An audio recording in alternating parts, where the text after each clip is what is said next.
Lucas Hale's hands gripped the steering wheel as red and blue lights flooded his rearview mirror, his son's labored breathing filling the car.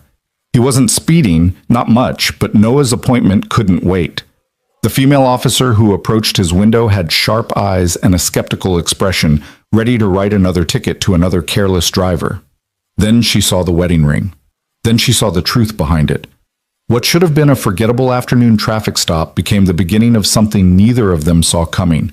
A collision of two broken lives, a grieving widower raising his son alone, and a woman secretly drowning under burdens no one could see. Some love stories start with a meet-cute.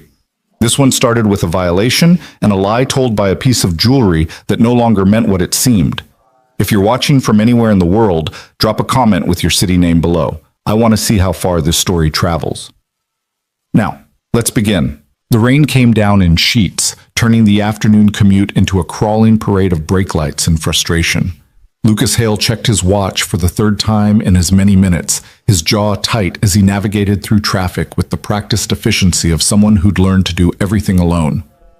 In the back seat, 8-year-old Noah pressed his face against the window, his breath fogging the glass in small, rhythmic clouds. "How much longer, Dad?" Noah's voice was quiet, almost apologetic, as if he knew the question would add to the tension already thick in the car. 15 minutes, buddy. Maybe 20 with this traffic." Lucas glanced in the rearview mirror, catching his son's pale reflection. The circles under Noah's eyes had darkened over the past week, and the cough that had started as a minor annoyance now rattled in his small chest with a persistence that had finally driven Lucas to make the appointment. "How are you feeling?" "Okay?" It was Noah's default answer to everything, a shield he'd learned to carry far too young. "My chest feels tight, though." Lucas's hands tightened on the wheel. The appointment was at 3:30, and it was already 3:15. Dr. Morrison's office had a strict policy about late arrivals. 15 minutes past your slot, and they'd reschedule. He couldn't let that happen. Not when Noah had been struggling to breathe properly for days. Not when every parent's worst fear whispered at the edges of his mind. The light ahead turned yellow. Lucas made a calculation, pressed the accelerator, and slipped through as it shifted to red. Not his finest moment, but desperate times and all that. Except the police cruiser 2 cars back had seen it too. "Dad?"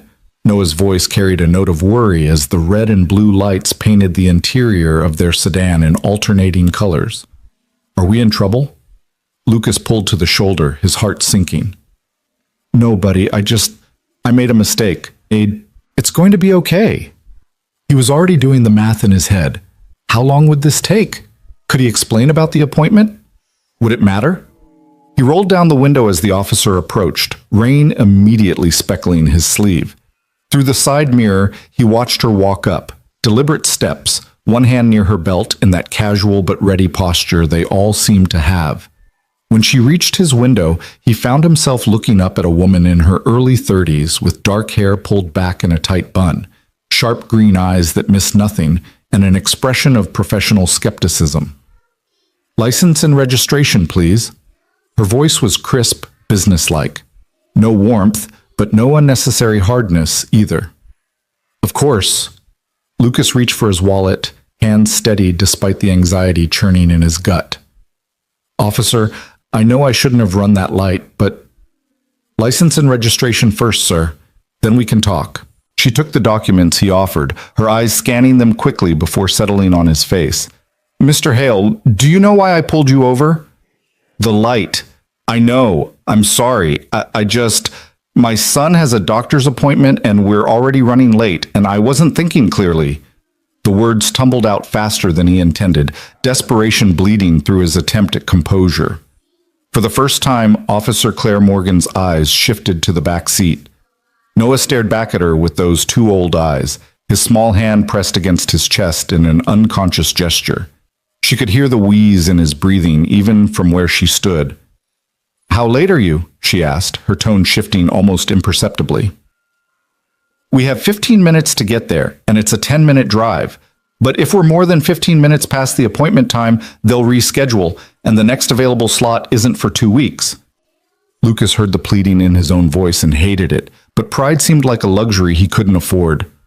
"Please, I know I screwed up, but he needs to see the doctor today. Claire studied him for a long moment, her expression unreadable. Her eyes dropped to his left hand to the gold band that caught the gray afternoon light. Married, kid in the back seat, probably a wife at home who'd be furious if he got a ticket that spiked their insurance rates. "What's your name, kiddo?" she asked, leaning down slightly to make eye contact with Noah. Noah.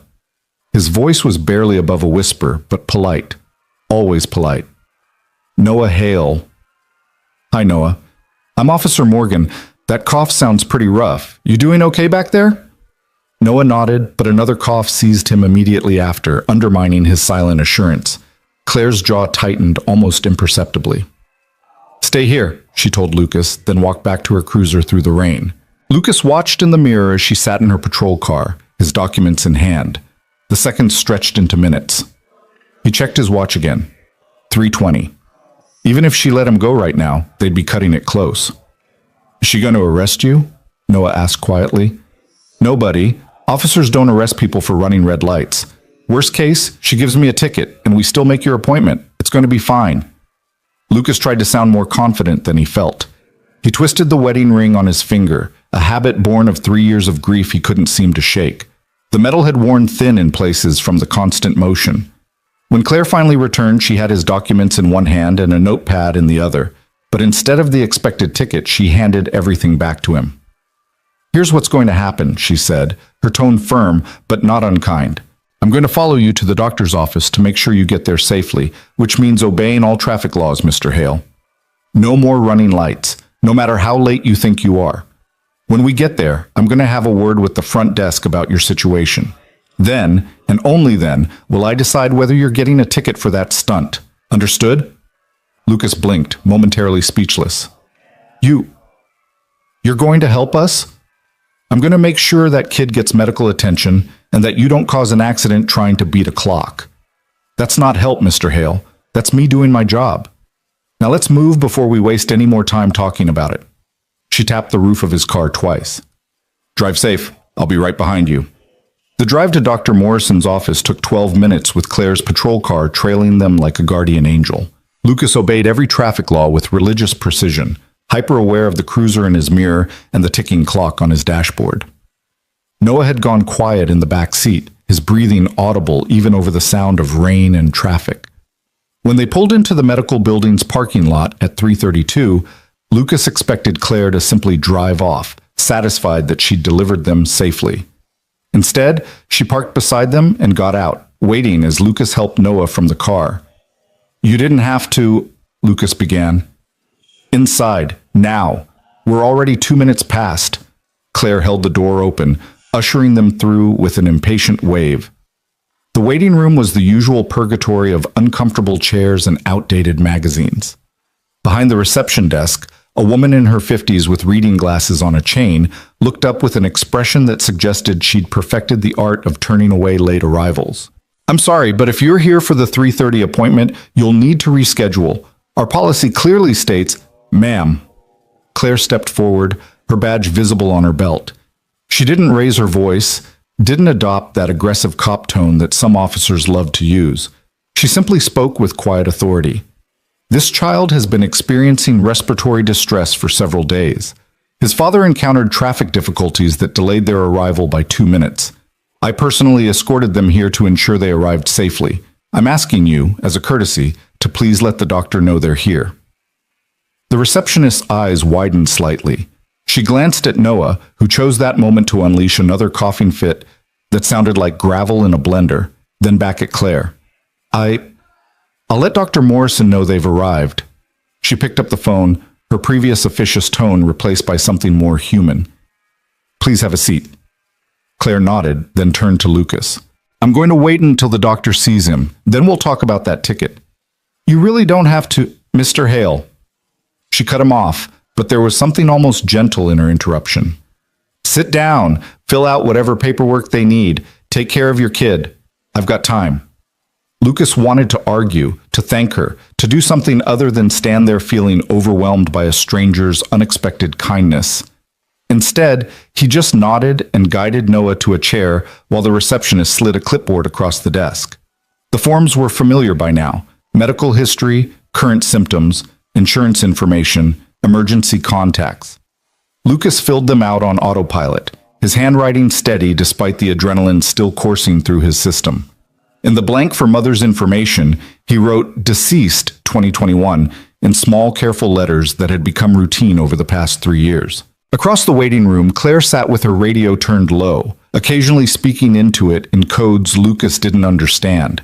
She'd removed her rain-spotted jacket, revealing the standard-issue uniform beneath. Without the intimidating presence of the patrol car and the authority of the traffic stop, she looked different, younger, tired in a way that suggested her job took more than it gave. "Officer Morgan?" Noah's small voice broke the waiting room's muzak and coughing soundtrack. Claire looked up. "Yeah, kiddo?" "Thank you for helping us." Something softened in her expression, a crack in the professional facade. "You're welcome, Noah. How's that chest feeling?" "Still tight, but Dad says the doctor will make it better." Noah leaned against Lucas's side, his small body warm with the fever Lucas had been monitoring all morning. "I bet he will." Claire's eyes met Lucas's over Noah's head, and for a moment something passed between them. A recognition of shared worry, perhaps, or mutual understanding of the weight of caring for someone vulnerable. "Noah Hale." A nurse appeared in the doorway, clipboard in hand. Lucas stood, helping Noah to his feet. He glanced back at Claire, who made a small gesture. "Go ahead." They could talk after.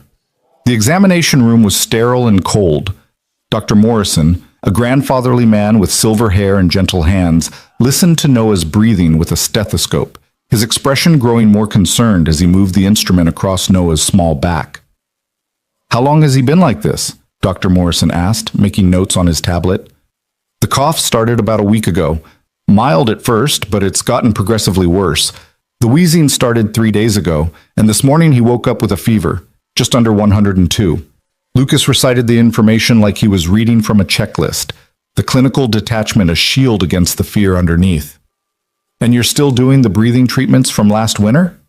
"Every night before bed, just like you prescribed. They seemed to help at first, but the last few days they haven't made much difference." Dr. Morrison nodded, his expression thoughtful. "I'm hearing significant wheezing in both lungs, particularly the lower lobes. Combined with the fever and the progression you've described, I'm concerned this might be bronchitis, possibly pneumonia. I'm going to order a chest x-ray and some blood work to confirm. In the meantime, I'm prescribing a stronger inhaler and an antibiotic. If the x-ray shows what I think it does, we might need to consider a few days of more aggressive treatment." Lucas felt his stomach drop. Aggressive treatment meaning what? Hospital? "Let's wait for the results before we jump to worst-case scenarios. But I want you to take this seriously, Lucas. Noah's airways are already compromised from his asthma. An infection on top of that can escalate quickly in kids his age." Dr. Morrison placed a reassuring hand on Lucas's shoulder. "We caught it. That's the important thing.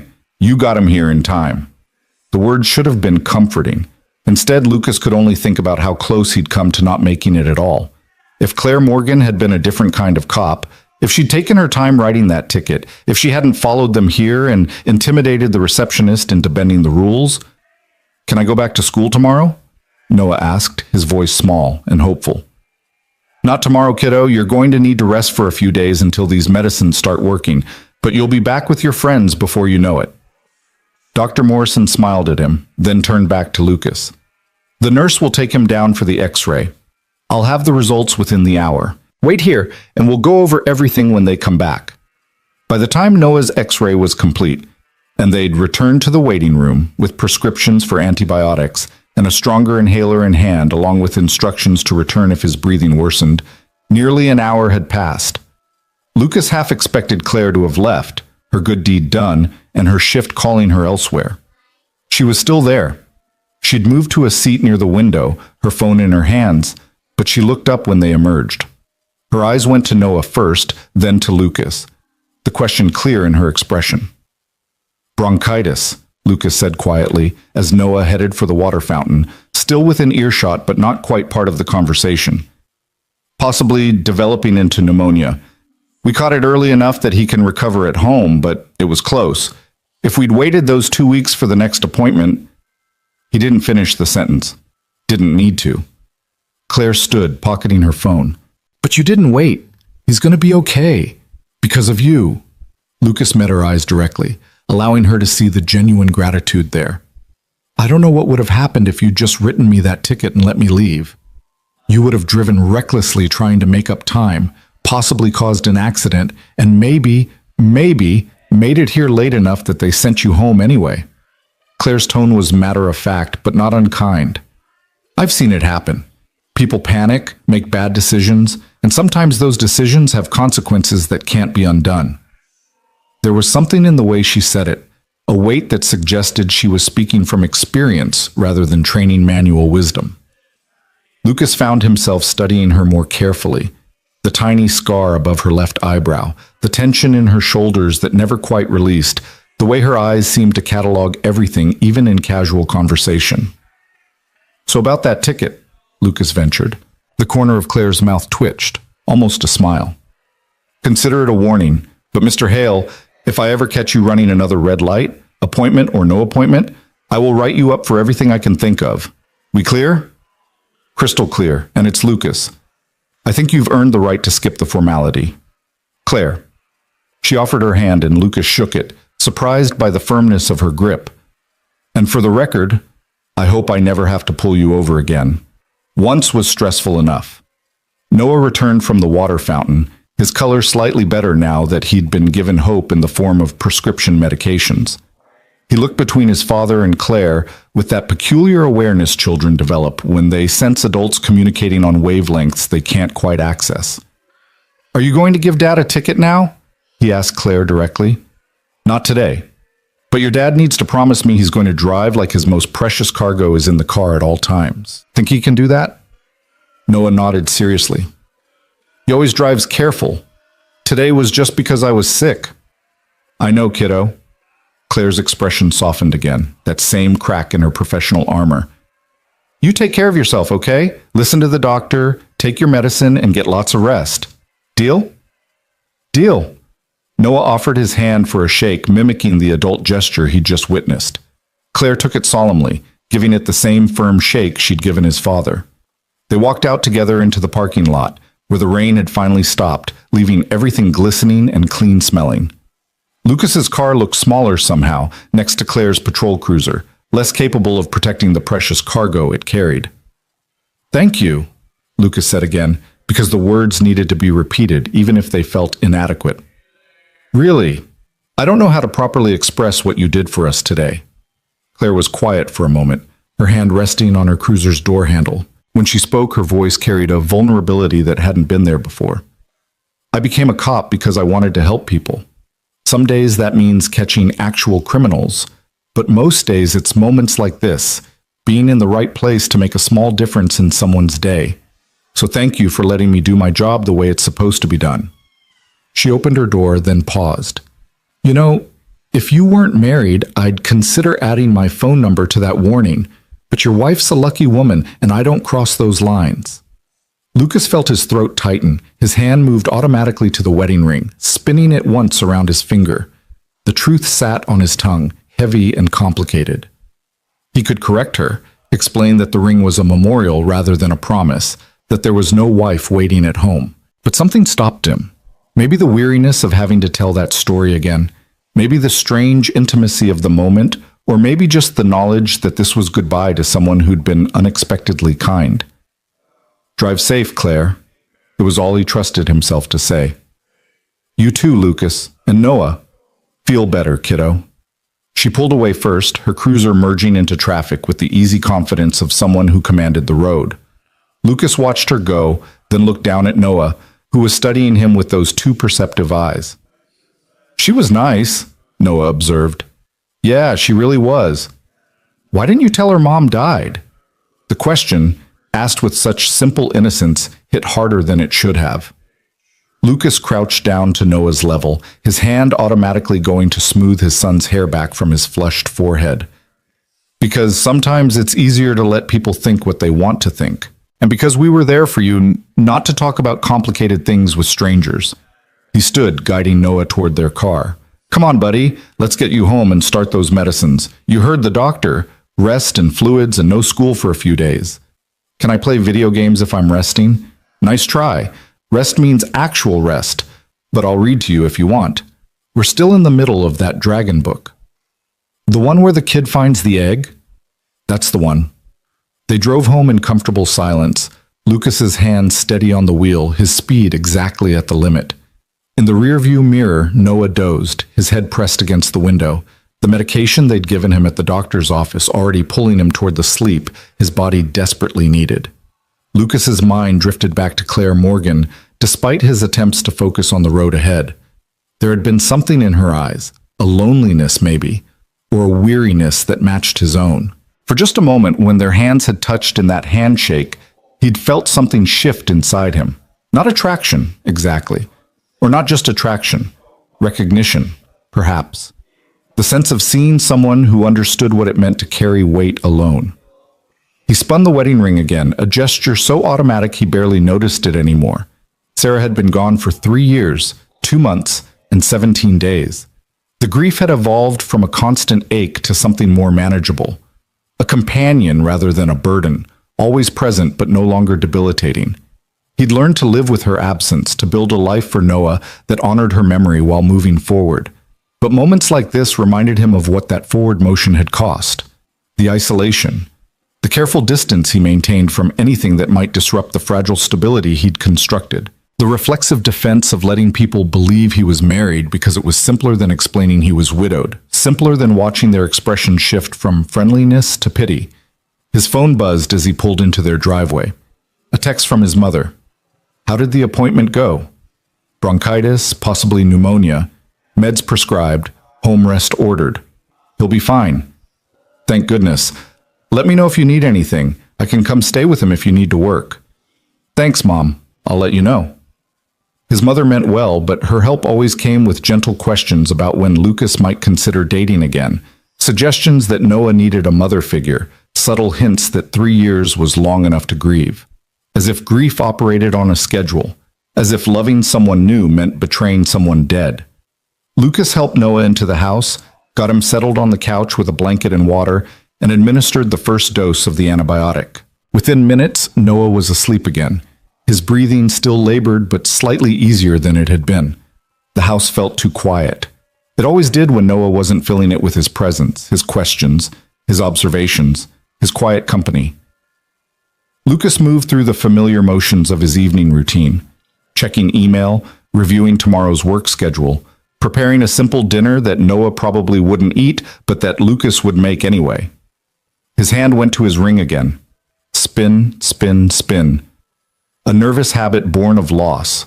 What would have happened if he'd told Claire the truth? If he'd said, actually, I'm widowed. The ring is just something I can't bring myself to take off yet. Would she have actually given him her number? Would he have wanted her to? The questions felt dangerous, disloyal. Sarah had been dead for years, but Lucas's commitment to her memory remained absolute. He'd promised her forever, and death didn't seem like sufficient reason to break that promise. Except that wasn't quite right, was it? Sarah wouldn't have wanted this. Lucas frozen in place, using her memory as a shield against connection, teaching Noah through example that love ended with loss and safety lay in isolation. His phone buzzed again. Another text, but this time from an unknown number. This is Officer Morgan. I got your number from your registration info. Hope that's not too creepy. Just wanted to check that Noah made it home okay, and you got those prescriptions filled. Lucas stared at the message for a long moment, his heart doing something complicated in his chest. She'd reached out. Despite thinking he was married, despite every professional boundary that probably said she shouldn't contact a civilian she'd pulled over, he should ignore it, or send a brief, polite response that didn't encourage further contact. Instead, he found himself typing, "Not creepy at all. We're home, meds are started, and he's already asleep on the couch. Thank you again for everything today." The response came quickly. "Good to hear. Tell him I said he better follow doctor's orders, or I'll have to write him a ticket next time." Lucas smiled despite himself. "I'll let him know.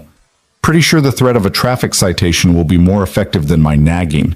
Hey, whatever works. Take care, Lucas." He should have left it there, should have put the phone down and returned to his evening routine. Instead, his fingers moved before his brain could stop them. Claire? I need to tell you something. I'm not actually married. I'm widowed. Have been for 3 years. I wear the ring because, honestly, I'm not entirely sure why anymore. Habit, maybe, or fear. But I didn't correct you earlier because it felt easier to let you think what you were thinking. That was cowardly, and I'm sorry. He hit send before he could reconsider, then immediately wanted to unsend it. What was he doing? Unloading his grief on a stranger? Correcting a misunderstanding that didn't need correcting? Opening a door he'd been careful to keep closed? The 3 dots indicating she was typing appeared, disappeared, appeared again. Lucas held his breath. I'm sorry for your loss, and for what it's worth, you don't owe me an explanation, but I appreciate you telling me. Takes courage to be honest about hard things. A pause, then another message. And just so we're clear, I'm definitely adding my number to that warning now. If you ever need anything, or if you just want to talk to someone who gets what it's like to carry weight alone. No pressure, just an option. Lucas read the messages 3 times, his thumb hovering over the keyboard. The smart thing would be to thank her politely and let the conversation end. The safe thing. The thing that wouldn't risk complicating the carefully ordered life he'd built. I'd like that. The talking part, I mean. Though I'm probably terrible at it. Out of practice. Most people are. We can be terrible at it together. That sounds perfect. On the couch, Noah stirred, coughing once before settling back into sleep. Lucas watched his son's small chest rise and fall, the sound of his breathing filling the quiet house. 3 years ago, he'd promised Sarah that he'd take care of their boy, that he'd be enough for both of them. And he had been, or at least he'd tried. He'd learned to braid hair and pack lunches and attend parent-teacher conferences alone. He'd become an expert in explaining loss to a child who was too young to process it fully, but too smart to accept easy answers. But maybe being enough didn't mean being everything. Maybe it didn't mean carrying every burden alone, maintaining every wall, protecting Noah from the possibility that their small family of 2 might someday expand. Lucas saved Claire's number in his contacts, then set his phone aside. Tomorrow he'd think about what this meant. Tomorrow he'd analyze and second-guess and probably talk himself out of whatever this was before it had a chance to become something. Tonight, he'd just let himself feel something other than grief for the first time in a long while. Something that felt almost like hope, tentative and fragile but real nonetheless. Outside, the rain had started again, gentle against the windows. Inside, Noah slept and Lucas kept watch the way he always did. The ring still on his finger but spinning just a little less. Some things, he was learning, couldn't be rushed. Healing took time. Trust took time. The space between knowing you should move forward and actually taking the step was vast and complicated and deeply personal. But maybe, just maybe, he'd taken the first step today without even realizing it. Not by running that red light or making it to the appointment. Not by explaining about the ring or accepting Claire's number. By choosing, in one small moment of courage, to tell the truth instead of hiding behind the easier lie. It was a beginning, nothing more, nothing less. And for the first time in 3 years, a beginning felt like enough. The morning after Noah's diagnosis arrived with the kind of clarity that only follows a storm. Lucas woke to sunlight streaming through gaps in the curtains and the sound of his son's breathing, still labored, but steadier than it had been. He'd spent half the night checking on Noah, touching his forehead for fever, listening to make sure each breath came and went without crisis. His phone sat on the nightstand where he'd left it, Claire's number still glowing in his recent messages. In the harsh light of morning, their late-night text exchange felt almost surreal. Had he really told a virtual stranger about Sarah? Had she really offered her number, her time, her understanding? Lucas reached for the phone, then pulled his hand back. Too soon. Too eager. Too much like he was looking for something he had no business looking for. Instead, he got up and went through the familiar choreography of single parenthood. Starting coffee, checking Noah's temperature, measuring out the morning dose of antibiotic, preparing breakfast that might or might not get eaten. The routine was comforting in its predictability, a series of small tasks that added up to keeping his world stable. Noah emerged from his bedroom around 8, wrapped in his favorite blanket like a small coughing burrito. His color was better, the medication already beginning to work its slow magic, but his eyes still carried that fevered brightness that made Lucas's chest tight with worry. How are you feeling, buddy? Lucas guided him to the couch, already reaching for the thermometer. Better, still tired. Noah submitted to the temperature check without complaint, a testament to how routine this had become over the years. Can I have pancakes? The request was so normal, so beautifully ordinary, that Lucas felt something loosen in his chest. Pancakes mean you're definitely feeling better. Blueberry or chocolate chip? Blueberry. With the faces. Lucas smiled. The faces were a tradition from before. Sarah's tradition, actually. She'd been the one to start making pancakes with blueberry eyes and a banana slice smile, turning breakfast into art. Lucas's versions never looked quite as good, but he tried, and Noah never complained about his father's inferior pancake artistry. While the batter sizzled on the griddle, Lucas's phone buzzed. His heart jumped before he could stop it, but the message was from his business partner, Marcus, not Claire. Heard Noah's sick, taking the morning meeting solo. Focus on the kid. We'll catch up later. Lucas typed back a quick thanks, grateful for partners who understood that some things took priority over deadlines and client presentations. Architecture was demanding, but at least it was flexible when it needed to be. Most of the time. The pancake face he constructed was lopsided, one blueberry eye significantly higher than the other, giving it a quizzical expression that made Noah giggle when Lucas presented it with a flourish. He looks confused, Noah observed, already reaching for the syrup. He's confused about why he's about to be eaten. Existential crisis in breakfast form. Noah giggled again, a sound that dissolved into coughing, but gentler than yesterday's lung-rattling episodes. Progress. Small, but real. They ate in comfortable silence, Noah managing about half his pancake before his energy flagged. Lucas didn't push. The fact that he'd eaten anything at all was victory enough. Dad? Noah's voice was thoughtful, the tone he used when working up to a question he wasn't sure he should ask.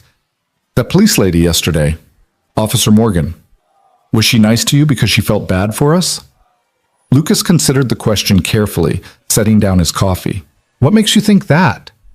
Sometimes people are extra nice when they find out about Mom, like they're worried we're going to break or something.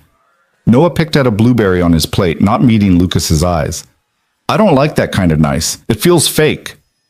The observation was so perceptive, so much older than 8, that Lucas felt the familiar ache of watching his son grow up too fast. Noah had learned to read pity in people's expressions before he'd learned to read chapter books. Officer Morgan didn't know about Mom yesterday. She thought I was married, remember?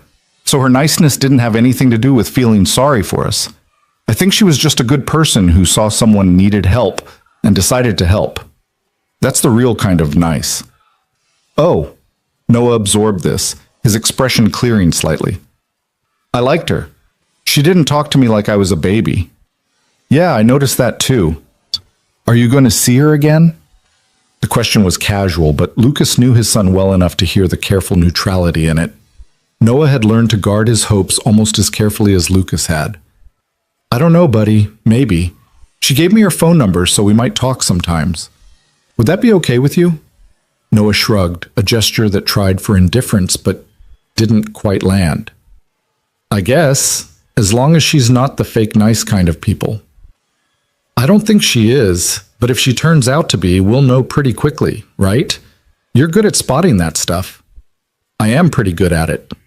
Noah's small smile was proud, and Lucas filed the moment away in the mental catalog of things he wanted to remember. Noah being a kid, taking pride in small observations, not weighed down by grief or worry for just a few seconds. The rest of the morning passed in the quiet rhythm of sick days, animated movies on the couch, periodic medicine administration, Lucas working on his laptop while Noah dozed beside him.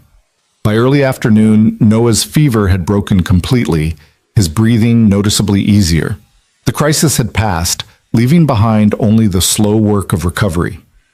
Lucas was responding to an email from a client when his phone buzzed with a new message. This time, it was Claire. Hope Noah's feeling better today. No pressure to respond, just wanted you to know I'm thinking of you guys. The message was simple, but it carried a warmth that made Lucas realize how long it had been since someone outside his immediate family had thought about him at all. Not about what he could do for them, not about deadlines or deliverables, but just him. The person behind the roles he played. glanced at Noah, now deeply asleep, his breathing finally peaceful. Then he typed, "Much better. Thank you. Medicine is working. I think we're past the worst of it." "That's great to hear. Must be a relief." "You have no idea. The worry is the hardest part. Always wondering if you're overreacting or underreacting, if you should have brought him in sooner, or if you're being paranoid. Sounds exhausting." "It is. But it's also just life, you know? You adjust, find your rhythm, learn to trust your instincts." There was a pause before her next message. "Can I ask you something? And feel free to tell me to mind my own business." Lucas felt his pulse quicken slightly. "Go ahead. How long ago did you lose your wife?" The question was direct but not intrusive, asked with the kind of straightforwardness Lucas appreciated. He typed, 3 years, 2 months, 18 days, cancer. She fought hard, but in the end, it wasn't enough. "I'm so sorry, Lucas. That must have been incredibly difficult for both of you." "It was. Still is sometimes. But we manage. Noah's resilient, stronger than I am most days." "I doubt that. Takes a lot of strength to raise a kid alone, especially one who's been through loss." Lucas stared at the message, something tight loosening in his chest. When was the last time someone had acknowledged the work of what he was doing? Not just the logistics, the meals and the doctor's appointments and the homework help, but the emotional labor of being everything to someone while carrying your own grief? "Thank you for saying that. Sometimes I wonder if I'm enough, if he needs more than I can give him. From what I saw yesterday, that kid knows he's loved. That's more than a lot of children have. You're doing fine, Lucas. Better than fine." The conversation continued in fits and starts throughout the afternoon, neither of them pushing for constant engagement, but both responding when time and attention allowed. Lucas learned that Claire had been a police officer for 7 years, that she'd grown up in the same city they lived in now, that she'd become a cop because her father had been one before her. She asked about his work, about Noah's interests, about the small details that made up their daily life. It felt natural, easy, like talking to someone who didn't need him to be anything other than himself. By evening, when Noah woke from his nap with requests for soup and crackers, Lucas realized he'd been smiling at his phone for the better part of an hour. The recognition brought a flush of something, guilt, maybe, or embarrassment, or the strange vertigo of feeling something new after so long feeling nothing but grief and responsibility. "Dad?" Noah was watching him from the couch, his expression curious. "Why are you smiling at your phone?" "Just having a nice conversation with someone." Lucas set the phone aside, automatically reaching to check Noah's forehead. "How are you feeling? Ready for some food?" "Yeah, was it Officer Morgan?" Lucas hesitated, then decided on honesty. "Yes, it was." "What were you talking about?" "Just life stuff. She was checking on how you were doing, and we got to talking about other things. Nothing important." "You like her?" It wasn't a question. Noah stated it with the absolute certainty of a child who'd learned to read his father's moods and silences. "I don't really know her yet, buddy, but she seems like a good person. Is that okay?" Noah was quiet for a moment, his small face serious. When he finally spoke, his words were careful, measured. "Mom said you shouldn't be alone forever. I remember her saying that." The statement hit Lucas like a physical blow. He sat down heavily on the edge of the couch, struggling to keep his voice steady. "You remember that?" "Not really, but Grandma told me. She said Mom made her promise to tell me when I was old enough to understand. That she wanted you to be happy, and that being happy might mean finding someone new someday." Noah picked at a loose thread on his blanket. "I didn't really get what she meant before, but I think I do now." Lucas felt his throat close, tears pressing hot behind his eyes. Sarah had thought of everything, even this, even releasing him from the guilt he hadn't known he'd need permission to shed. "Come here." He pulled Noah into a careful hug, mindful of his still tender lungs. "I loved your mom very much. I still do. That doesn't change, no matter what happens or who I might meet. You understand that?" "I know, Dad. I love her too, but she's not here anymore, and Officer Morgan is. That's not bad. That's just different." The wisdom in his 8-year-old son's words made Lucas laugh, a wet sound caught between grief and hope. "When did you get so smart?" "I've always been smart.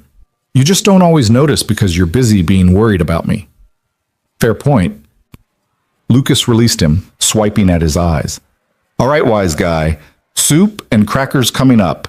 And then you're taking your evening meds and getting back to resting. Can I play on my tablet for a little while? Educational games only. Dad, I'm sick. Shouldn't I get to break the rules a little? Lucas laughed, the sound genuine this time. Nice try. Educational games or books. Pick your poison. While Noah settled in with his tablet and Lucas heated soup on the stove, his phone buzzed again. Claire, asking if he'd had dinner yet. The conversation had shifted into something more immediate, more present tense. Less about their histories and more about their actual lives, unfolding in real time. Not yet. Currently making chicken noodle soup for the patient. I'll probably eat later. You should eat too. Can't take care of him if you don't take care of yourself. Spoken like someone who understands the caretaker's dilemma. I might know a little about that. There was something in the way she said it, a hint of a larger story she wasn't quite telling. Lucas typed, "Your turn to share something. Fair's fair." A longer pause this time. Then, "My dad has early-stage dementia. I moved back home 2 years ago to help take care of him. So yeah, I get the caretaker thing. The wondering if you're doing enough. Doing it right? Doing it at all." Lucas stared at the message, pieces clicking into place, the weariness in her eyes, the way she'd seemed to understand without explanation, the quiet competence that came from managing crisis as a daily routine. "I'm sorry, that must be really hard. Some days more than others. He still has good days where he's almost himself. Those are getting rarer, though. Is it just you taking care of him?" "Yeah, he was a single dad. My mom left when I was young, so it's just us. Has been for a long time." Lucas felt a recognition so strong it was almost physical. They were mirrors of each other in some ways, both carrying the weight of caring for someone alone, both shaped by loss and responsibility, both probably far more isolated than they wanted to admit. "We should meet up sometime. In person, I mean. When Noah's feeling better and you have time. Just to talk. No pressure." The moment after he hit send felt eternal. Too forward. Too presumptuous. She'd offered friendship, and he was already pushing for more. Moving too fast because he'd been alone so long he'd forgotten how to do this slowly. "I'd like that. There's an ice cream place on Maple Street. Scoops. Low-key, kid-friendly. Maybe this weekend if Noah's up for it?" Relief flooded through him. "That sounds perfect." "It's a date." "Well, not a date. A friendly meeting. With ice cream. And your kid is a chaperone. The most thoroughly chaperoned not date in history." "Exactly. No pressure, no expectations.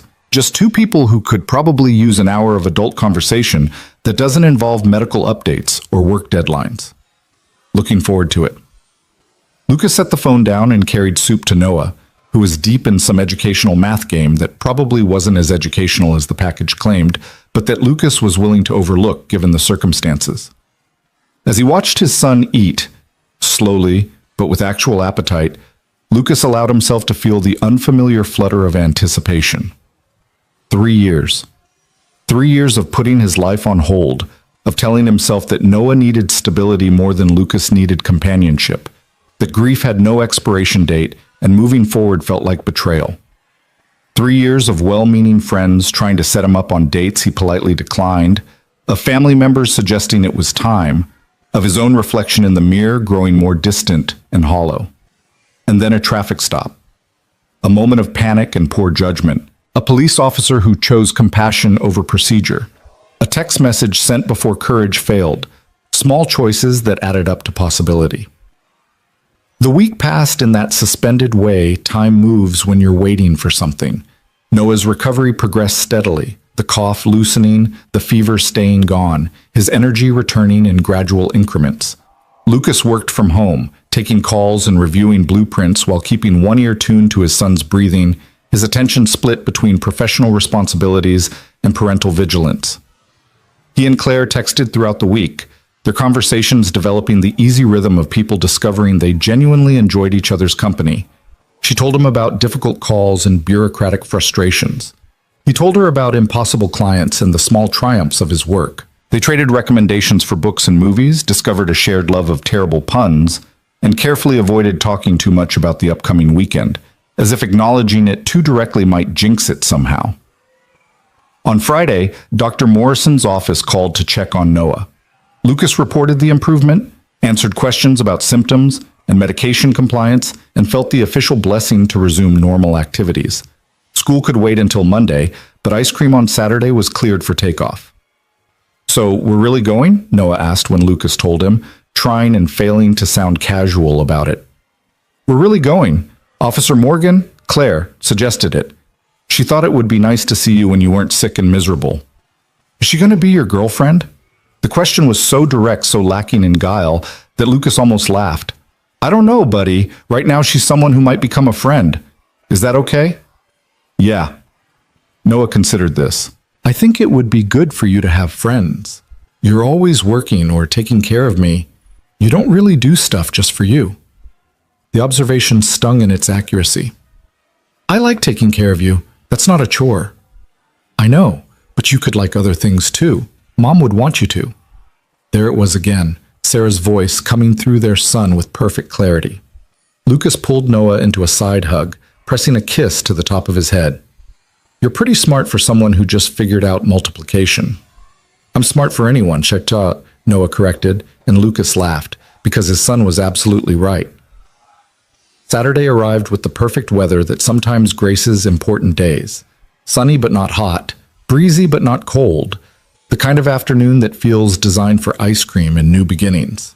Lucas changed his shirt 3 times before settling on something that looked casual but not sloppy, put together but not trying too hard.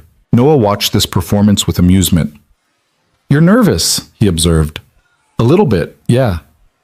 "She already likes you, Dad. You don't have to impress her." "How do you know she likes me?" "Because she keeps texting you, and she suggested ice cream. Nobody suggests ice cream if they don't like someone."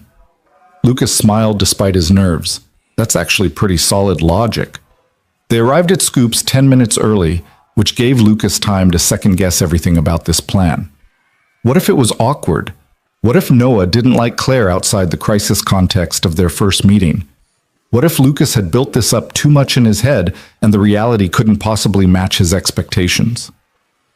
Claire arrived exactly on time, pulling up in a civilian car, a sensible Honda that looked nothing like her patrol cruiser. She'd traded her uniform for jeans and a light sweater, her hair down instead of pulled back.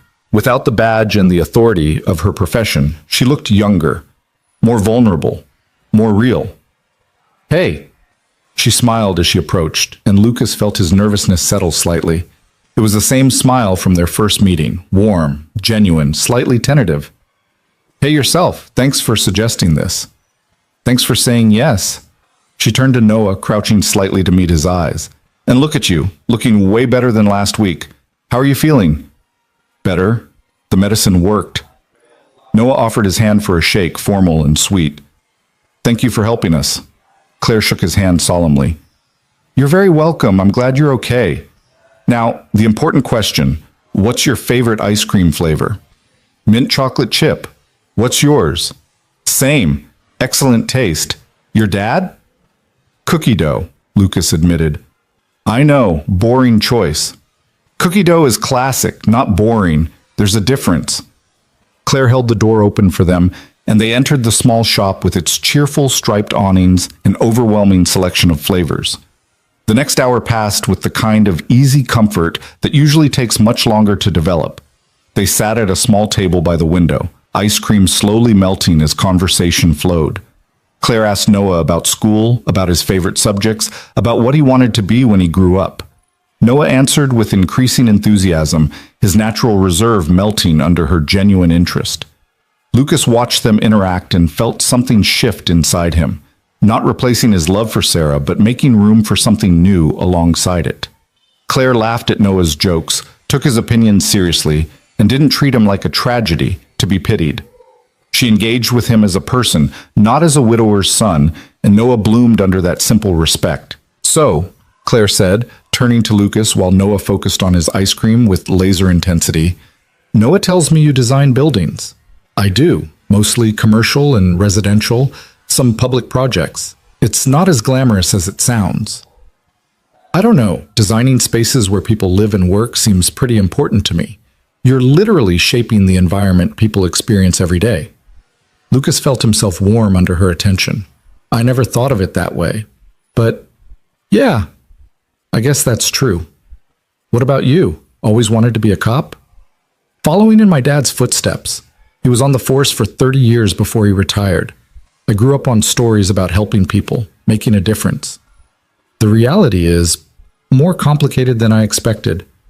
But there are moments, like helping you guys last week, that remind me why I wanted to do this. Do you ever regret it? Claire considered the question seriously. Sometimes. The hours are terrible, the pay could be better, and people generally only call you when something's already gone wrong. But I'm good at it, and it matters. That counts for something. Noah looked up from his ice cream, a mint chocolate chip mustache decorating his upper lip. Do you arrest bad guys? Sometimes. But mostly, I help people who need help and try to keep everyone safe. The exciting stuff you see on TV doesn't happen as often as you'd think. That sounds kind of boring, Claire laughed. Some days it is, but boring is good in my line of work. Boring means everyone's safe and nothing terrible is happening. Oh, that makes sense. Noah returned to his ice cream, satisfied with this explanation. Lucas caught Claire's eye across the table, and something passed between them. A shared amusement at Noah's directness, but also something deeper. Recognition. Understanding. The beginning of something neither of them had been looking for, but both seemed ready to explore. Can I ask you something? Claire's voice was quieter now, meant just for Lucas, while Noah was distracted. How are you really doing? Not the polite answer you give when people ask. The real one. The question caught him off guard with its sincerity. People asked how he was doing all the time, but they wanted the comfortable answer, the one that didn't require them to sit with difficult emotions. Claire was asking for truth. I'm okay, he said slowly, testing the words. Better than I was a year ago. Better than I thought I'd be. Some days are harder than others, but we've found our rhythm, Noah and me. We're building a life that works, even if it's not the life I expected to be living. That's honest. I appreciate that. Claire glanced at Noah, then back to Lucas.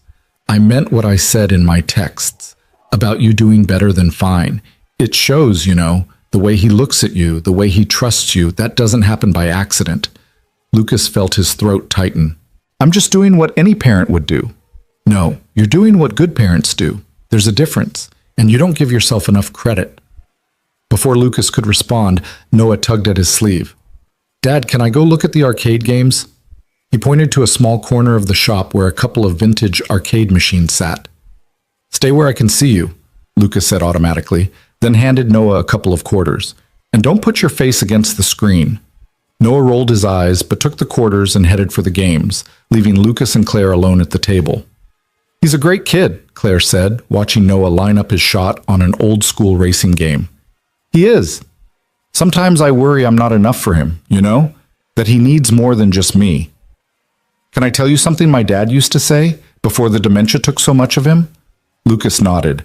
He told me that kids don't need perfect. They need present. They need someone who shows up, who tries, who loves them even when it's hard. You're present, Lucas. That's everything. The words settled over him like a benediction, releasing guilt he hadn't fully acknowledged he was carrying. Your dad sounds like he was a wise man. He is, on his good days. Most days now he doesn't remember what he had for breakfast, but sometimes he'll have these moments of perfect clarity where he's completely himself again. Those moments are getting rarer. Claire's voice caught slightly. I'm watching him disappear in slow motion, and there's nothing I can do to stop it. Lucas reached across the table, covering her hand with his. The gesture was instinctive, offered without calculation. I'm sorry. That has to be incredibly painful. It is, but it's also taught me to appreciate the present moment, to not take the good days for granted. She turned her hand over, lacing her fingers through his. The contact felt natural, right in a way that didn't need examination. Which is why I'm glad we did this. Glad you told me the truth about the ring. Glad I got to see you both when you're not in crisis mode. Me too. Lucas meant it. This afternoon, sitting in an ice cream shop with melting dessert and easy conversation, Felt like the first normal thing he'd done in years. Not normal in the sense of unremarkable, but normal in the sense of healthy, of moving forward, of allowing himself to want something beyond mere survival. Noah returned from the arcade, his quarters spent and his energy flagging slightly. "Dad, I'm getting tired." Lucas checked his watch, surprised to find they'd been there for over an hour. "Ready to head home? Can Claire come with us? We could watch a movie or something." The invitation was so earnest, so hopeful, that Lucas's heart squeezed. He looked at Claire, giving her an out if she needed it. "You don't have to—" "I'd like that," Claire said, cutting off his escape clause. "If you're sure. I don't want to intrude." "You wouldn't be intruding, right, buddy?" "Right," Noah confirmed. "We have good movies. And popcorn. Dad makes really good popcorn." "Well, if there's really good popcorn involved, how can I say no?" They drove separately to Lucas's house, a small craftsman-style home in a quiet neighborhood with tree-lined streets and carefully maintained lawns. Lucas felt a flutter of anxiety as he unlocked the door. What would Claire see when she looked at the space he and Noah had carved out? Would she notice the kid drawings on the refrigerator, the scattered Legos in the corner, the photos of Sarah still hanging on the walls because Lucas couldn't bring himself to take them down? If she noticed, she didn't comment. Instead, she took in the lived-in comfort of the space, the worn couch with its collection of throw pillows, the bookshelf overflowing with both adult literature and children's books, the workspace in the corner where Lucas's architectural drawings shared space with Noah's art projects. "This is nice," she said, and it sounded sincere. "It feels like a home." "It's a work in progress. Always." Lucas gestured toward the couch. "Make yourself comfortable. Noah, go pick a movie, something we can all actually watch." Noah disappeared into his room to survey their options, leaving Lucas and Claire standing in the living room with the sudden awkwardness of people alone together for the first time in private space. "Can I get you anything? Water? Coffee?" Lucas moved toward the kitchen, needing the familiarity of host duties to ground him. "Water would be great." Claire followed him, leaning against the counter while he pulled glasses from the cabinet. "Lucas, can I say something?" His hand stilled. "Of course. I know this is all pretty fast. We barely know each other, and there's a lot of complicated stuff for both of us. But I want you to know that I'm not here because I feel sorry for you, or because I'm looking for some kind of project. I'm here because I like you. I like talking to you. I like the way you are with your son. And I'd like to keep getting to know you, at whatever pace feels right." She paused. "But if this feels like too much, or if you need more time, I need you to tell me, okay?" Lucas set down the glass he'd been filling and turned to face her fully. "I like you too. More than I expected to, honestly. And it scares me a little, because I haven't felt this way about anyone since Sarah, and I'm not sure I remember how to do this, but I want to try." "Then we'll try together. Figure it out as we go." "Just like that?" "Just like that." Noah's return interrupted the moment, his arms full of DVD cases. "I have options. There's the dragon movie we've been watching, or there's the space adventure one, or there's the funny one about the dogs." Claire surveyed the selection. "What's the funny one about the dogs?" "They talk and they have to save their owner from aliens." "Sold. I'm always up for talking dogs versus aliens." They settled on the couch, Noah in the middle, Lucas on one side, Claire on the other. It was a careful arrangement, respecting boundaries while still sharing space. Lucas made popcorn as promised, and they watched the movie with half their attention, the other half focused on the simple comfort of not being alone. Halfway through, Noah fell asleep against Lucas's side, worn out from his first real outing since being sick. Lucas shifted carefully to make him more comfortable, and Claire helped arrange a blanket without waking him. "He crashes hard when he's recovering," Lucas whispered. "Usually sleeps for hours." "Should I go? Let you put him to bed?" "Not yet. If you don't mind staying, we could actually talk without translating everything into 8-year-old appropriate conversation." Claire smiled. "I'd like that." They moved to the kitchen, leaving Noah sleeping peacefully on the couch, the movie playing to an audience of one unconscious child. Lucas poured them both water and they sat at the small kitchen table, the conversation picking up threads from earlier and weaving them into something deeper. Claire told him about her father, about the man he'd been before the disease started stealing him away piece by piece. A decorated officer who'd raised a daughter alone, who'd taught her to change a tire and throw a punch and stand up for what mattered. About watching that strength fade, about becoming the parent to her parent, about the loneliness of carrying that burden alone. Lucas told her about Sarah, about their life together, about the slow horror of watching cancer take her, about the guilt of feeling relieved when it was finally over, about learning to be both mother and father to a traumatized child, about the wedding ring he still wore because taking it off felt like erasing her existence. They talked about the logistics of single life, the isolation, the exhaustion, the way people either treated you like you were contagious or like you were somehow noble for doing what needed to be done. About wanting to be seen as more than just your circumstances, about the hunger for adult connection that wasn't about your responsibilities or your grief. Can I ask you something that might be too personal? Claire's fingers traced patterns on her water glass. After everything we've shared tonight, I think we're past that boundary. The ring. Are you keeping it because you still feel married or because you're afraid of what taking it off means? Lucas looked down at the band on his finger, spinning it once. Both, maybe. When I wear it, people make assumptions that are easier than explaining I'm widowed, but I think it's also become a shield. As long as I'm wearing it, I don't have to risk anything. I'm protected by the past. And now? Now I'm thinking maybe it's time to stop hiding behind protection. He looked up, meeting her eyes. Not because I don't love Sarah anymore, but because I'm starting to think I might be ready to love something new too. Someone new. The words hung in the air between them, honest and vulnerable and terrifying. Claire reached across the table, her hand finding his. I'm not asking you to take it off tonight, or tomorrow, or any time before you're ready. I just need to know that eventually there's space for something real here. Not just friendship, not just convenience, something that could actually matter. There's space, Lucas said, his voice rough with emotion. I want there to be space. I'm just still figuring out what that looks like. That's enough. That's more than enough. They sat in the quiet of his kitchen, hands linked across the table, while Noah slept in the next room and the future felt less terrifying than it had in years. There would be complications ahead. There always were. Questions about pacing and boundaries and blending complicated lives. But for now, in this moment, there was just possibility and honesty and the tentative beginning of something neither of them had been looking for, but both seemed ready to build. Claire left around 10 that night, after Noah had been carried to bed still half asleep and tucked in with his favorite stuffed dragon. Lucas walked her to her car, the neighborhood quiet except for the distant sound of a dog barking and the rustle of wind through the trees that lined the street. Thank you for today, he said, hands in his pockets to keep from reaching for her too soon, too eagerly. For being patient with all of this. With me. There's nothing to be patient about. We're both just figuring it out as we go. She unlocked her car but didn't immediately get in. Can I see you again? Maybe without the 8-year-old chaperone next time. Lucas smiled. I'd like that. Though fair warning, scheduling adult time is like solving a complex equation.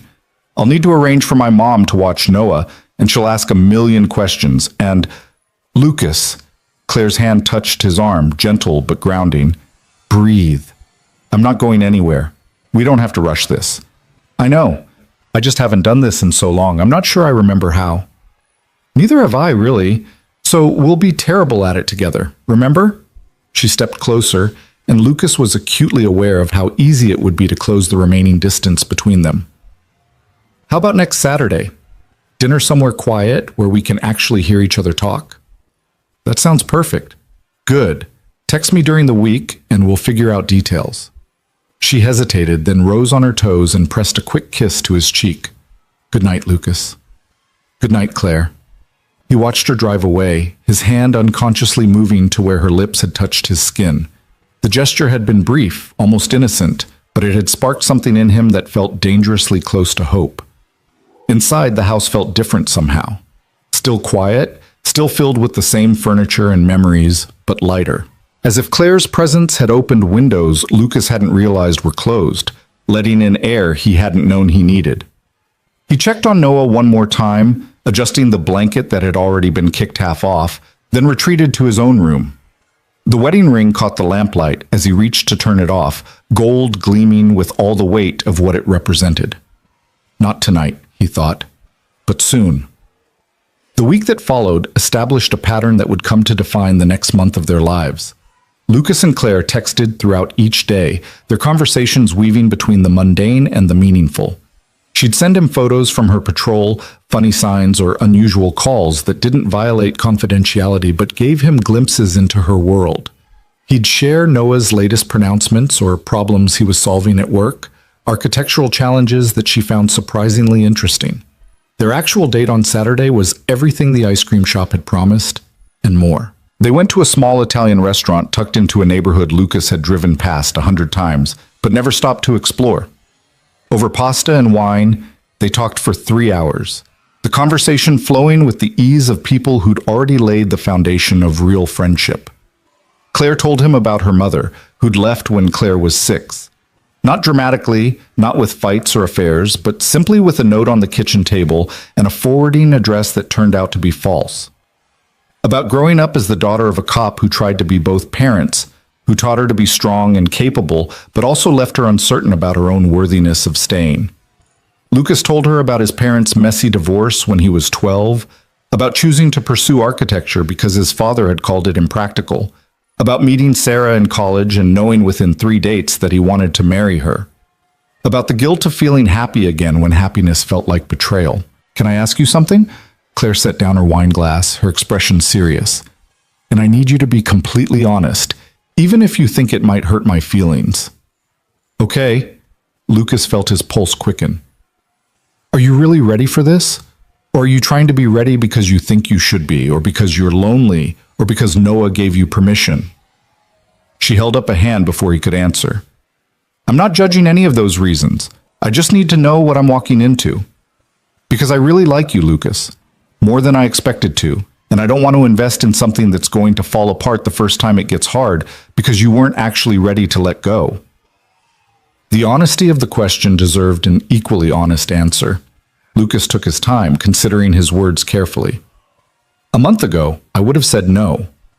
I would have said I was fine with my life the way it was, that Noah and work were enough, that I didn't need anything else. But that would have been a lie I was telling myself because it felt safer than wanting something I might not be able to have." He met her eyes directly. "Meeting you didn't make me ready. It made me realize I'd been ready for a while and just too scared to admit it. Does that make sense?" "Yeah, it does. But I also need you to know that this is complicated for me. There are going to be moments when I feel guilty, or when I compare things to how they were with Sarah, or when I panic because caring about you means risking loss again. I can't promise I won't stumble. I can only promise I'll try to be honest about it when I do." Claire reached across the table, lacing her fingers through his. "I can work with honest. Honest is all I need." They stayed until the restaurant staff started giving them meaningful looks and stacking chairs on nearby tables. Walking back to their cars, Claire's hand found his naturally, their fingers intertwining as if they'd been doing this for years instead of weeks. "Can I tell you something?" Lucas said as they reached her car. "Something that might be too much too soon.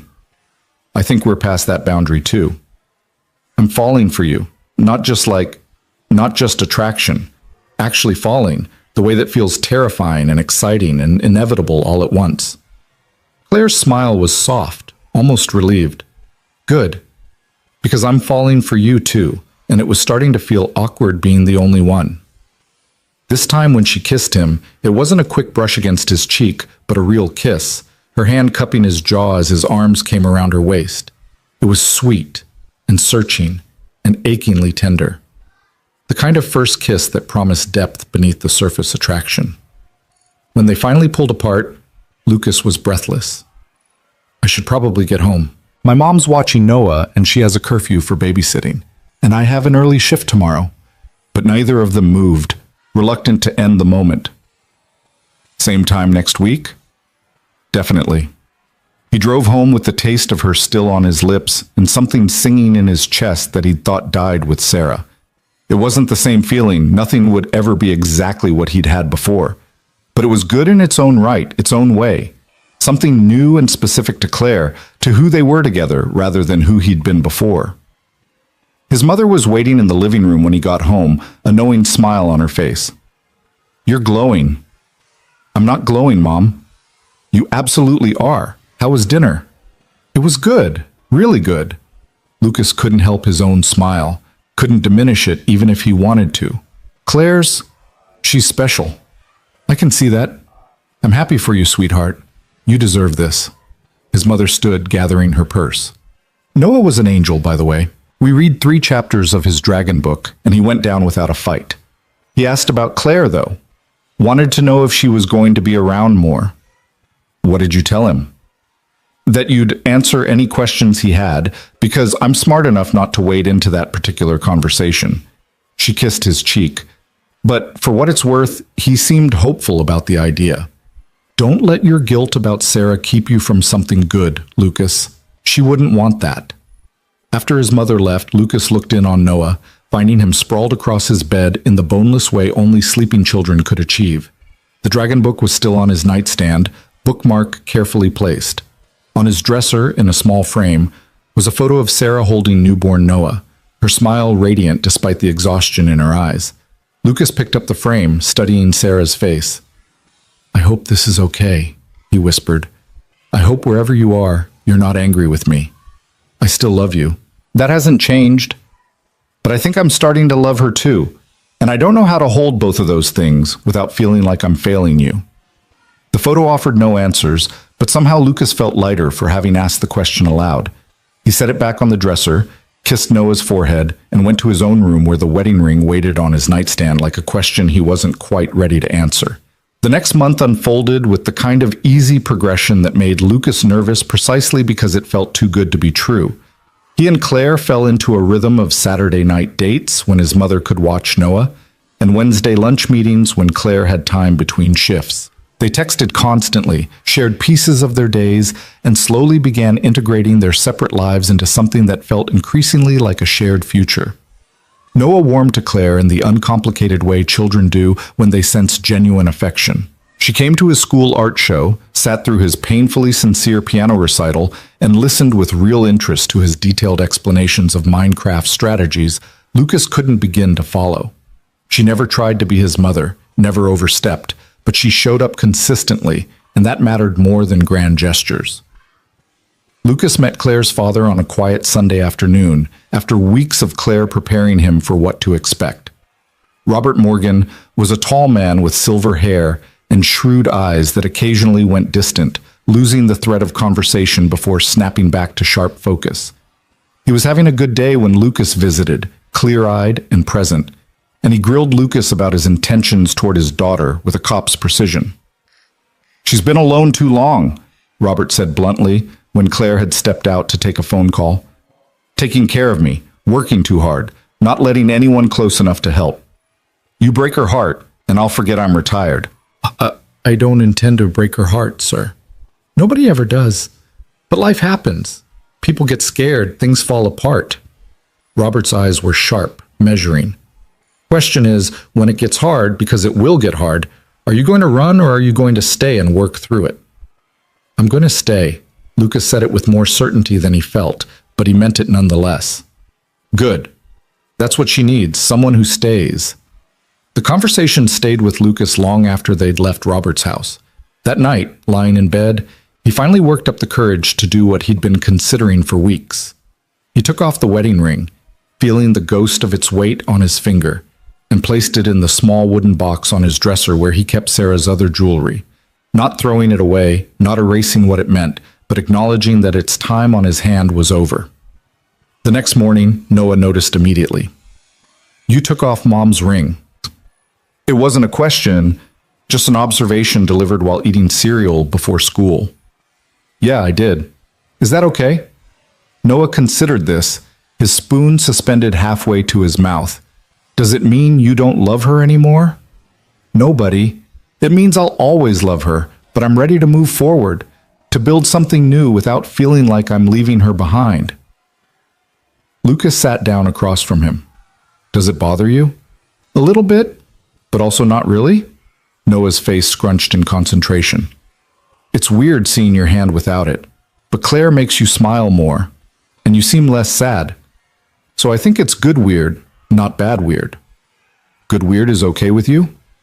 Yeah, good weird is okay.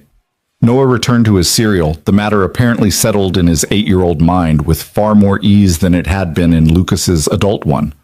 Lucas looked down at his bare left hand, at the pale band of skin where the ring had been. It would take time for that mark to fade, for his hand to look normal again. But he'd made the choice, and it felt right in a way few things had felt since Sarah's death. He told Claire that evening during one of their phone calls after Noah was asleep. "I took off the ring," he said without preamble. "I wanted you to know." There was a long pause on the other end. When Claire spoke, her voice was thick with emotion. "Are you okay?" "I think so." It felt strange at first, but right, like closing a chapter that was already over and just acknowledging it officially. "Thank you for telling me." "And Lucas, I know this isn't about me, not really. It's about you being ready. But I'm honored to be part of your life while you figure all this out. It is about you, though. At least partly. Meeting you showed me that moving forward didn't mean forgetting or betraying. It just meant choosing to live fully again instead of in half measures. I love you." The words came softly, as if she'd been holding them back and they'd finally escaped. "I didn't mean to say it yet. It's too soon, but I do. I love you." Lucas felt his chest expand with something too big for words. "I love you too. And it's not too soon. It's exactly right." They talked for another hour, the conversation wandering through hopes and fears, and the practical logistics of blending lives. By the time they said goodnight, Lucas felt settled in a way he hadn't since before Sarah's diagnosis, as if pieces of himself he'd locked away were finally safe to retrieve. The trouble started 3 weeks later, on an ordinary Wednesday that should have been unremarkable. Lucas was in the middle of a client presentation when his phone buzzed with a text from a number he didn't recognize. He ignored it, focusing on explaining the revised plans for a commercial development project. But it buzzed again, and again. During a break, he checked the messages. They were from Robert Morgan's home care nurse. "Mr. Hale, this is Janet from Caring Hearts Home Health. Claire listed you as an emergency contact. I'm trying to reach her, but she's not answering. Her father had a fall this morning. He's okay, but he's very confused and asking for her. Can you help?" Lucas's stomach dropped. He called Claire immediately, getting her voicemail. Tried again, still voicemail.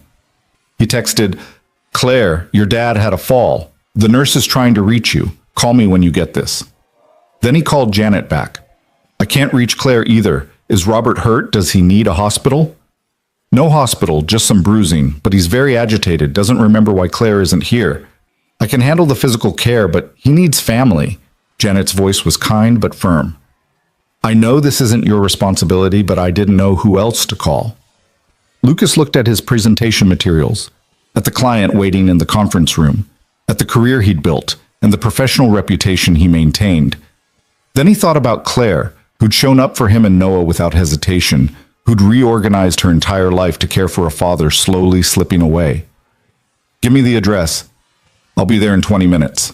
He made apologies to the client, promised Marcus would handle the rest of the presentation, and drove across town to the small house where Claire had grown up. Janet met him at the door, relief clear on her face.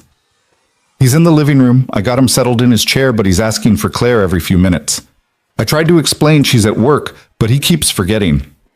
Robert was sitting in a worn recliner, a bruise blooming on his temple and confusion clouding eyes that had been sharp just weeks ago. He looked up when Lucas entered, his expression cycling through recognition and bewilderment. "You're Claire's young man, the architect." "Yes, sir. Lucas Hale. Claire's at work right now, but I wanted to check on you. I heard you had a fall." "Did I? I don't remember falling." Robert's hand went to his temple, touching the bruise gingerly. "Where's Claire? She should be here."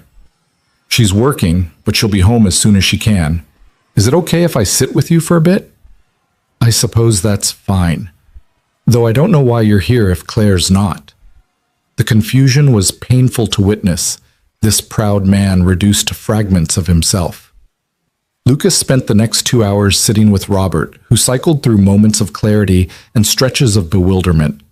Sometimes he knew exactly who Lucas was and asked shrewd questions about his relationship with Claire. Other times he thought Lucas was someone from the department, or got angry about things that had happened decades ago, or forgot why a stranger was in his house. Janet checked on them periodically, grateful for the help, but clearly concerned. "This is worse than usual," she told Lucas quietly. "The fall seems to have accelerated things. It happens sometimes with dementia patients." Finally, around 3 in the afternoon, Claire burst through the front door. Her face was pale, her expression stricken. "I'm so sorry. I was in a situation that went sideways and I couldn't get to my phone. I got all the messages at once and—" She stopped, seeing Lucas sitting with her father. "You came." "Of course I came." "Claire!" Robert's face lit up with recognition. "Where have you been? This young man has been keeping me company, but I kept telling him you were at work." "I was at work, Dad, but I'm here now." She moved to his side, kneeling beside his chair to check the bruise on his temple. "What happened?" "Janet said you fell." "I don't remember falling." "Did I fall?" Claire's eyes met Lucas's over her father's head, and he saw the fear there, the exhaustion, the weight of watching someone disappear. He stood, giving them space but not leaving. "Let me help," he said quietly. "Tell me what you need." Over the next few hours, Lucas learned the reality of what Claire had been carrying alone. The constant vigilance, the emotional whiplash of good days and terrible ones, the guilt of wanting her own life while knowing her father needed her. Janet left at her scheduled time, and Lucas stayed, helping Claire make dinner that Robert barely touched, redirecting him when he got agitated, bearing witness to the slow heartbreak of dementia's progression. By the time Robert finally fell asleep in his chair, Claire looked like she might shatter. Lucas guided her to the kitchen, where she collapsed into a chair and put her head in her hands. "This is getting worse. The nurse said the fall accelerated things. I don't know how much longer I can manage this at home." Her voice was muffled, defeated, but I promised him I wouldn't put him in a facility. He was terrified of ending up in one of those places. I promised. Lucas crouched beside her chair, his hands covering hers. "Claire, look at me." She raised her head, tears streaming down her face. "You are not failing him. You've been doing this alone for 2 years, and you've been amazing. But you can't do it alone anymore. You need help. Real help, not just a nurse for a few hours a day." I know, but..." Her voice broke. "If I put him in memory care, I'm breaking my promise. I'm giving up on him." "You're not giving up. You're recognizing that he needs more than you can give him by yourself. There's a difference." Lucas squeezed her hands. "And you're not alone anymore. I'm here. Let me help carry this. You have Noah. You have your work. You can't just drop everything to help me manage my father's decline. Can't I? You dropped everything to help me get Noah to a doctor. You showed up at his art show. You've been there for us without hesitation." He wiped tears from her cheeks with his thumb. "Let me be there for you. This isn't a traffic stop or an art show, Lucas.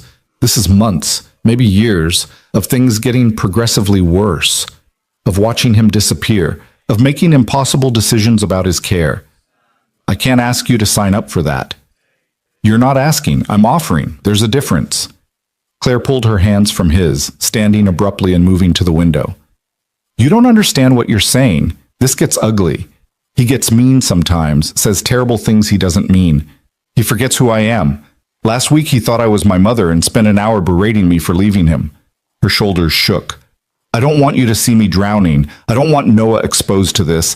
I don't want to drag you both into this mess." Lucas stood, crossing to her. He didn't touch her, sensing she needed space, but he spoke with quiet intensity. "I lost my wife to cancer. I know what it looks like when someone you love slips away. I know how it feels to be helpless while they suffer. I know the guilt and the grief and the exhaustion of caring for someone who's dying by inches." He paused. "And I know how much I needed support I was too proud to ask for. Don't make the same mistake I did, Claire. Don't push away help because you think you're supposed to carry this alone." "What if it's too much?" Her voice was small, vulnerable in a way he'd never heard. "What if you decide it's not worth it? What if you walk away and I've let myself depend on you, and then I'm even more alone than before?" The fear beneath her words was devastating in its honesty.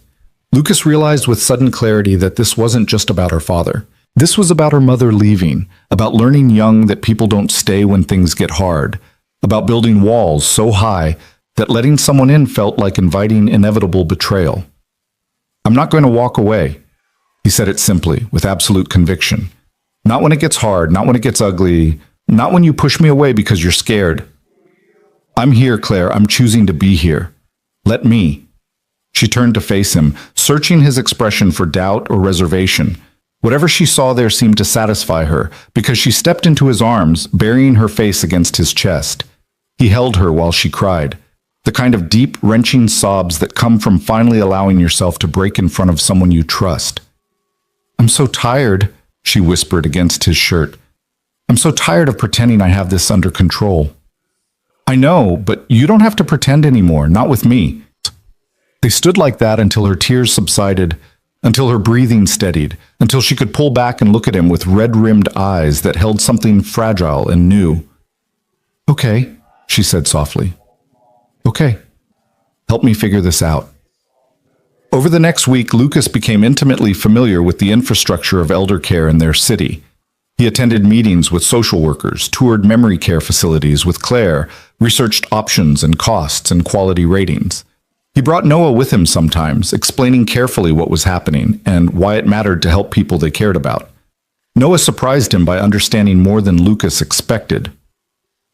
Is Claire's dad like how Mom was at the end? He asked one evening, when she didn't remember things right. A little bit, yeah. His brain isn't working the way it used to, and it makes him confused and scared. That must be really sad for Claire. It is, which is why we're helping, because that's what you do for people you love. You show up, even when it's hard. I love Claire, Noah said it matter-of-factly, as if it were simply true and required no examination. So we should help. Yeah, buddy, we should. They found a memory care facility that felt right, small, home-like, with staff who treated residents with dignity rather than condescension. The cost was astronomical, but Claire's father had a pension and benefits that would cover most of it. The real cost was emotional. The guilt of breaking a promise even when keeping it was no longer possible. The day they moved Robert into the facility, Lucas took the day off work and brought Noah. Claire had protested, said they didn't need to be there for this, but Lucas had insisted. They showed up as family because that's what they were becoming, whether Claire was ready to admit it or not. Robert had a moment of clarity as they helped him settle into his room, recognized Claire and understood where he was. You're doing the right thing, sweetheart, he told her, his hand cupping her cheek. I know you promised, but I release you from that promise. I don't want you sacrificing your life for mine. Then the clarity faded, and he asked where they were again, but the gift of that moment sustained Claire through the hardest parts of the transition. That evening, after Robert was settled and they'd returned to Claire's house, she and Lucas sat on her porch while Noah played in the yard with a soccer ball they'd found in her garage. Thank you, Claire said quietly, for not letting me push you away, for showing up even when I told you not to. That's what love is, isn't it? Showing up especially when someone tells you not to, because you know they need you anyway. Is that what this is? Love? Lucas took her hand, lacing their fingers together. Yeah, I think it is. The real kind. The kind that stays through hard things. Claire leaned her head on his shoulder, watching Noah chase the soccer ball across her lawn with determined concentration. I think I'm ready to believe that you'll stay, that this is real. Good, because I'm not going anywhere. He kissed the top of her head. We're in this together now. All the messy, complicated, beautiful parts of it. All of it, she agreed, and for the first time in weeks her voice carried hope instead of just exhaustion. In the yard, Noah scored an imaginary goal and threw his arms up in triumph. Claire laughed, the sound lighter than it had been in days, and Lucas felt something settle in his chest. They were building something here, the three of them. Something real and lasting, forged not in easy moments, but in the choice to show up for each other when it mattered most. It wasn't the life he'd planned when he'd run that red light all those weeks ago. It was better, messier, more complex, and infinitely more worth fighting for. And as Claire's hand tightened in his, and Noah called for them to watch his next goal attempt, Lucas realized he was exactly where he was supposed to be. The weeks following Robert's move to memory care should have been a period of relief, a chance for Claire to finally breathe after 2 years of constant vigilance. Instead, Lucas watched her struggle with a guilt so profound it seemed to hollow her out from the inside. She visited her father every day after her shift, sometimes twice a day, as if the frequency of her presence could somehow compensate for what she saw as her failure to keep him home. Lucas went with her when he could, bringing Noah on weekends so Robert could have moments of connection with the child who seemed to occasionally pierce through his confusion. But he also watched Claire grow thinner, more withdrawn, the lightness that had characterized their early relationship dimming under the weight of her self-recrimination. Came to a head on a Thursday evening, 3 weeks after the move. Lucas had arranged for his mother to watch Noah so he could take Claire to dinner, hoping to pull her out of the spiral she'd been caught in. They went to the same Italian restaurant where they'd had their first real date, but the magic of that evening felt impossibly distant. Claire picked at her pasta, her responses to his attempts at conversation monosyllabic and distracted. Finally, Lucas set down his fork and reached across the table to still her restless hands. "Talk to me. Really talk to me. You've been pulling away for weeks, and I don't know how to help if you won't let me in." "I'm not pulling away." But even as she said it, she withdrew her hands from his, proving his point. "Claire, I love you, but I can't watch you disappear into guilt over a decision that was the right one and the only one you could make." His voice was gentle but firm. "Your dad is safe. He's getting professional care 24 hours a day. The last time we visited, he didn't even realize he wasn't at home. You did the right thing." "Then why does it feel like I abandoned him?" Her voice cracked. "Why do I feel like the worst daughter in the world every time I leave that facility?" "Because you love him, and watching him decline is devastating. But punishing yourself won't change his condition. It's just making you suffer too, and he wouldn't want that." Claire's laugh was bitter. "You don't know what he'd want. Half the time he doesn't know what he wants. Yesterday he thought I was a nurse and asked me to find his daughter. Do you know what that feels like? To have your own father look right through you?" "Actually, I do." Lucas's voice was quiet but steady. "Sarah didn't recognize me the last 3 days of her life.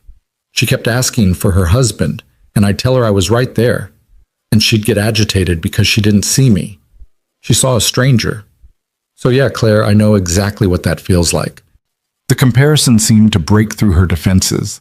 She looked at him with eyes full of pain. "How did you survive it? How did you keep showing up when it hurt that much?" "Because the alternative was worse. Because even when she didn't know me, I still knew her. My presence still mattered, even if she couldn't recognize it." He paused. "And because I had to believe that somewhere, beneath the confusion and the pain, some part of her knew I hadn't left, that I was keeping my promise to stay until the end." Claire's eyes filled with tears. "I'm so tired, Lucas. I'm tired of being strong, tired of making impossible choices, tired of pretending I'm handling this when I'm falling apart." "Then stop pretending. Fall apart. I've got you." He stood, moving around the table to crouch beside her chair. "But you need to stop punishing yourself for being human, for needing help, for making the choice that kept both of you safe even though it wasn't the choice you wanted to make." "I don't know how to do that. I don't know how to forgive myself." "Then let me help you learn. Let me carry some of this weight until you're strong enough to see yourself clearly again." His hands framed her face, thumbs wiping away tears. "You are not your mother, Claire. You didn't abandon him. You didn't run away when things got hard. You stayed and fought and made the best decision you could with impossible options. That's not weakness. That's love." The comparison to her mother seemed to strike something deep. Claire had mentioned her mother only in passing, but Lucas understood that wound had never fully healed. That fear of becoming the person who'd left had shaped every choice she'd made since childhood. "I'm scared," she whispered. "I'm scared that if I let myself off the hook, if I stop punishing myself, it means I don't care enough. That I'm becoming someone who gives up when things get hard." "Love isn't measured in suffering, Claire. It's measured in showing up, in making hard choices, in doing what's best even when it costs you everything." He pressed his forehead to hers. "You've been showing up every single day. That's enough. You're enough." She cried then, really cried, the kind of soul-deep weeping that comes from finally releasing grief you've been holding back. Lucas held her, uncaring of the curious looks from other diners, focused only on being the solid presence she needed while her world shook apart. The restaurant staff, bless them, brought the check discreetly and gave them space. Lucas left cash on the table and guided Claire out to his car, where they sat in the parking lot while she collected herself. "I'm sorry," she said finally, her voice raw. "I'm sorry for pushing you away, for not letting you help, for being a mess." "You don't have to apologize for being human, for struggling. That's what I'm here for." He took her hand. "But I need you to promise me something. Promise me you'll stop trying to carry this alone, that you'll let me in, even when it's ugly, especially when it's ugly." "I promise. I'll try anyway." She squeezed his hand. "I love you. I know I haven't been showing it lately, but I do. More than I thought I could love anyone." "I know. I love you too, which is why I'm not going anywhere, even when you try to push me away." They sat in comfortable silence for a while, Claire's head on his shoulder, their hands linked. Finally, she spoke again, her voice thoughtful. "Lucas, can I ask you something?" "Anything." "Do you ever regret it? Letting me into your life? Taking on my problems when you already have your own?" He turned to look at her, making sure she could see the sincerity in his expression. "Not for a second. You're not a problem, Claire. You're a person I love who's going through something hard. There's a difference." "Even when I'm like this? Falling apart and pulling away and probably not very pleasant to be around?" "Especially then, because that's when you need me most." He kissed her forehead. "Besides, you've seen me at my worst too. Panic attacks when Noah's fever spikes. Crying over old photos. Wearing the same shirt 3 days in a row because I forgot to do laundry. You didn't run. Why would I?" That earned him a small smile, the first genuine one he'd seen in weeks. "Those are not comparable. Your worst is just being human. My worst is actively self-destructive." Still not running. He started the car. "Now, I'm taking you home. You're going to take a hot bath, put on comfortable clothes, and let me make you tea while we watch something mindless on TV. No arguing." "You're very bossy when you're being caring. I prefer assertively supportive." "That's not a thing. It is now. I just made it a thing." Her laugh was soft but real, and Lucas felt something loosen in his chest. They weren't out of the woods yet, but they'd turned a corner. Sometimes that was enough. The following weeks brought a gradual shift. Claire started seeing a therapist who specialized in caregiver burnout and complicated grief. Lucas adjusted his work schedule to be more flexible, leaning on Marcus to cover when he needed to be there for Claire or Noah. They fell into new rhythms, learning to navigate the complexity of blending their lives while managing the ongoing challenges each of them carried. Robert had good days and bad days. On the good ones, he recognized Claire and asked intelligent questions about her life. On the bad ones, he was lost in memories from decades past or angry at circumstances he couldn't understand. Claire learned to cherish the good moments without letting the bad ones destroy her. A skill Lucas knew from experience took time and practice to develop. Noah, for his part, seemed to thrive in the expanded family structure.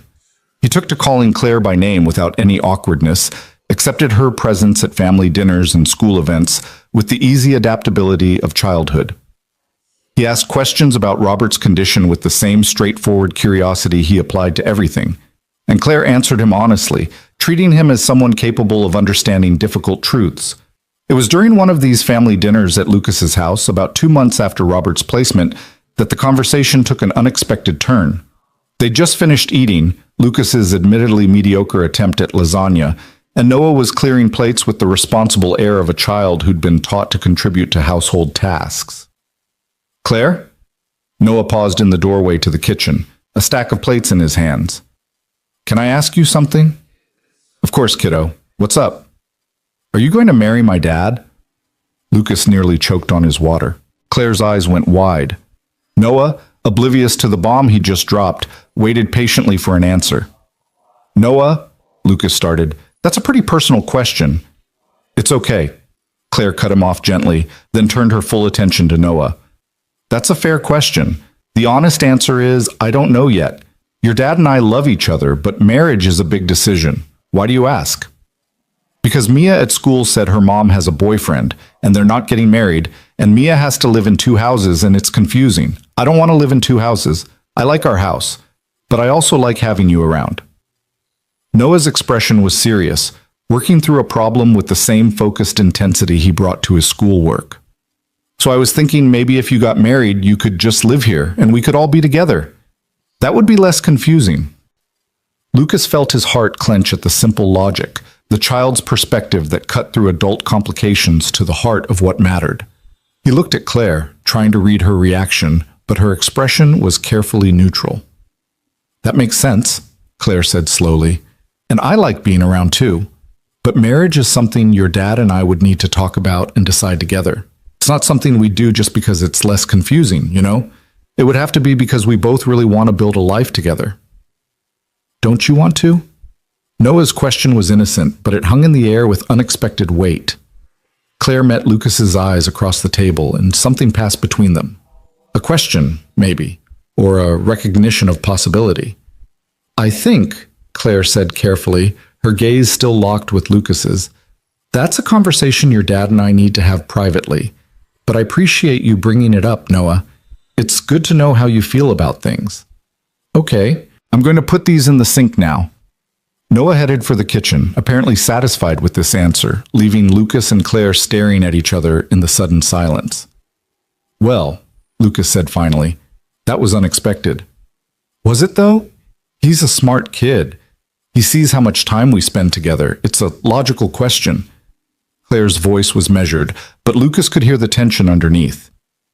Is it something you've thought about? Marriage? He asked it carefully, not wanting to pressure, but needing to know where her head was.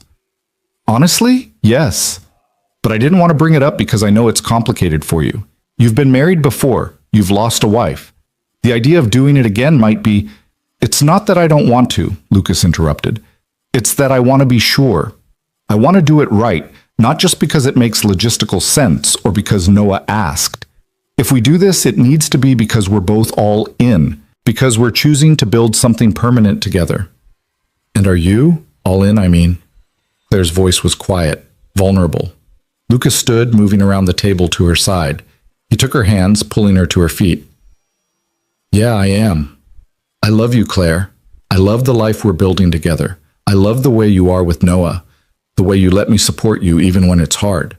I love that you push me to be better while accepting me exactly as I am. He paused. I'm not asking you to marry me right now, but I'm telling you that when I do ask, it won't be a question with any uncertainty behind it.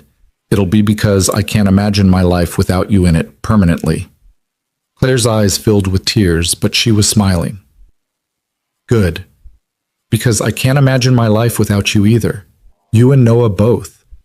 You've become home for me in a way I didn't think was possible. They kissed, soft and sweet, a promise of future conversations and decisions made together. From the kitchen came the sound of Noah humming to himself while he rinsed dishes, completely unaware that his simple question had pushed them toward a future they'd both been circling but not quite ready to name. That night, after Noah was asleep and Claire had gone home, Lucas found himself looking at the wooden box on his dresser where Sarah's ring rested. He opened it, taking out the band that had once symbolized forever. I think I'm going to ask her to marry me, he said softly to the photograph on his nightstand. I hope that's okay. I hope wherever you are, you understand that loving her doesn't mean I stopped loving you. It just means I learned to love differently. To love again.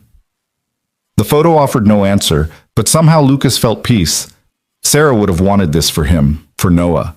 She'd have wanted them to build a full life, not one defined by her absence. He put the ring back in the box, but this time the gesture felt less like preservation of the past and more like acknowledgement that he was ready for a different future. The opportunity came 3 weeks later, though not in any way Lucas had planned. He'd been working on a major project for months, a community center that would serve a low-income neighborhood. The design had been challenging, balancing budget constraints with the need for a space that felt welcoming and dignified. After countless revisions, the city council was finally ready to vote on approval and funding. Lucas had invited Claire and Noah to the council meeting, wanting them to be part of this moment.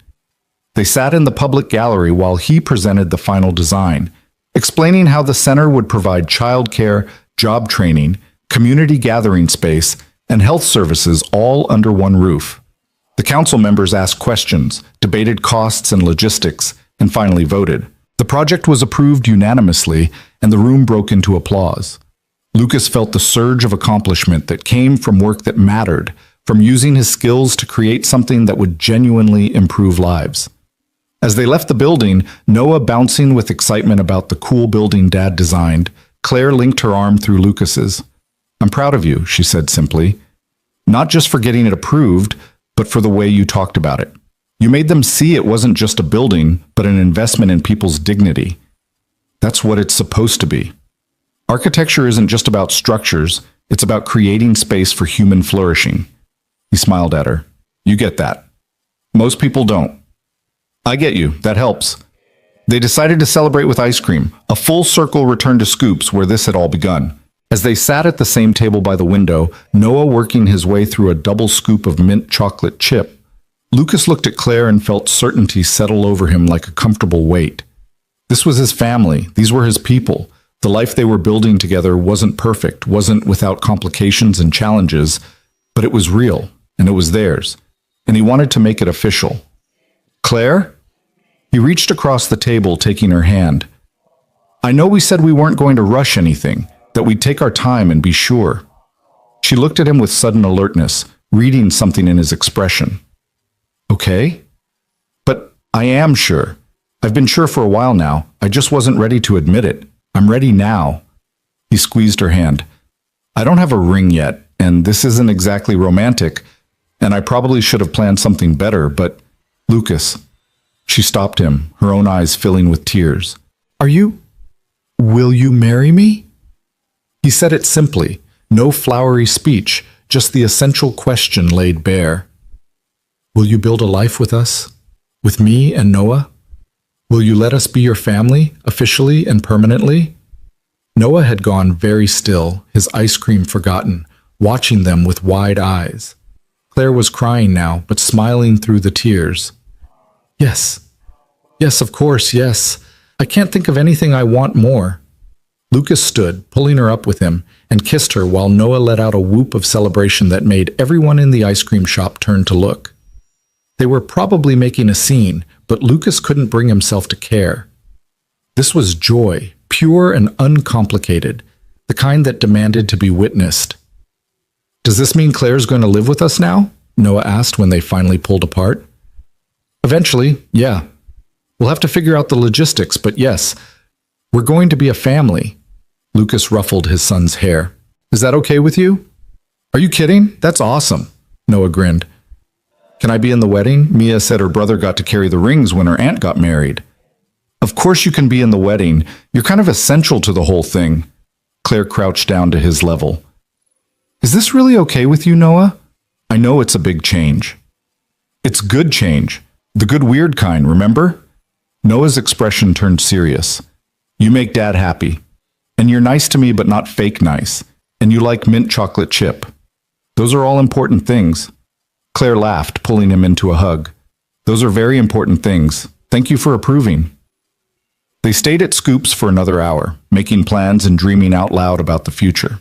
Noah had opinions about everything from what kind of cake they should have to whether Claire would keep her last name. Lucas and Claire let him talk, enjoying his enthusiasm while exchanging glances that carried their own private conversation. Later that evening, after Noah was asleep and Claire was about to head home, they stood on Lucas's front porch in the cool night air. "I know I said yes already," Claire said softly, "but I want you to know what that yes means. It means I'm choosing this. You, Noah, the complicated, beautiful mess of building a blended family. It means I trust you with my heart, even though that terrifies me. It means I believe you when you say you're not going anywhere." "I'm not," Lucas confirmed. "I'm staying, through all of it. The good days with your dad and the terrible ones. The moments when Noah tests boundaries because his world is changing. The times when grief sneaks up on both of us and we have to navigate it together. All of it." "I know. That's why I said yes." She kissed him softly. "We should probably tell people. My dad, your family. Make it real. It already feels pretty real to me. But yeah, we should tell people." Lucas pulled her closer. "Are you happy?"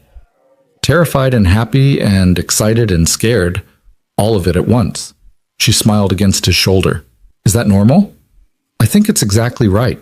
If you weren't at least a little scared, I'd be worried you weren't taking it seriously." They stood like that for a long moment, wrapped in each other and the magnitude of the commitment they'd just made. Above them, stars were barely visible through the city's light pollution, but Lucas looked up anyway, thinking about Sarah, about the journey that had brought him here, about the capacity of the human heart to love and lose and love again. "Thank you," he whispered, though he wasn't entirely sure who he was talking to. Sarah, maybe, for releasing him from guilt. Claire, for having the courage to say yes. Himself, for being brave enough to ask. The universe, perhaps, for the random traffic stop that had set all of this in motion. "For what?" Claire asked. "For being here, for saying yes, for being exactly who you are." He kissed the top of her head. "I know this won't always be easy, but I promise it'll always be worth it."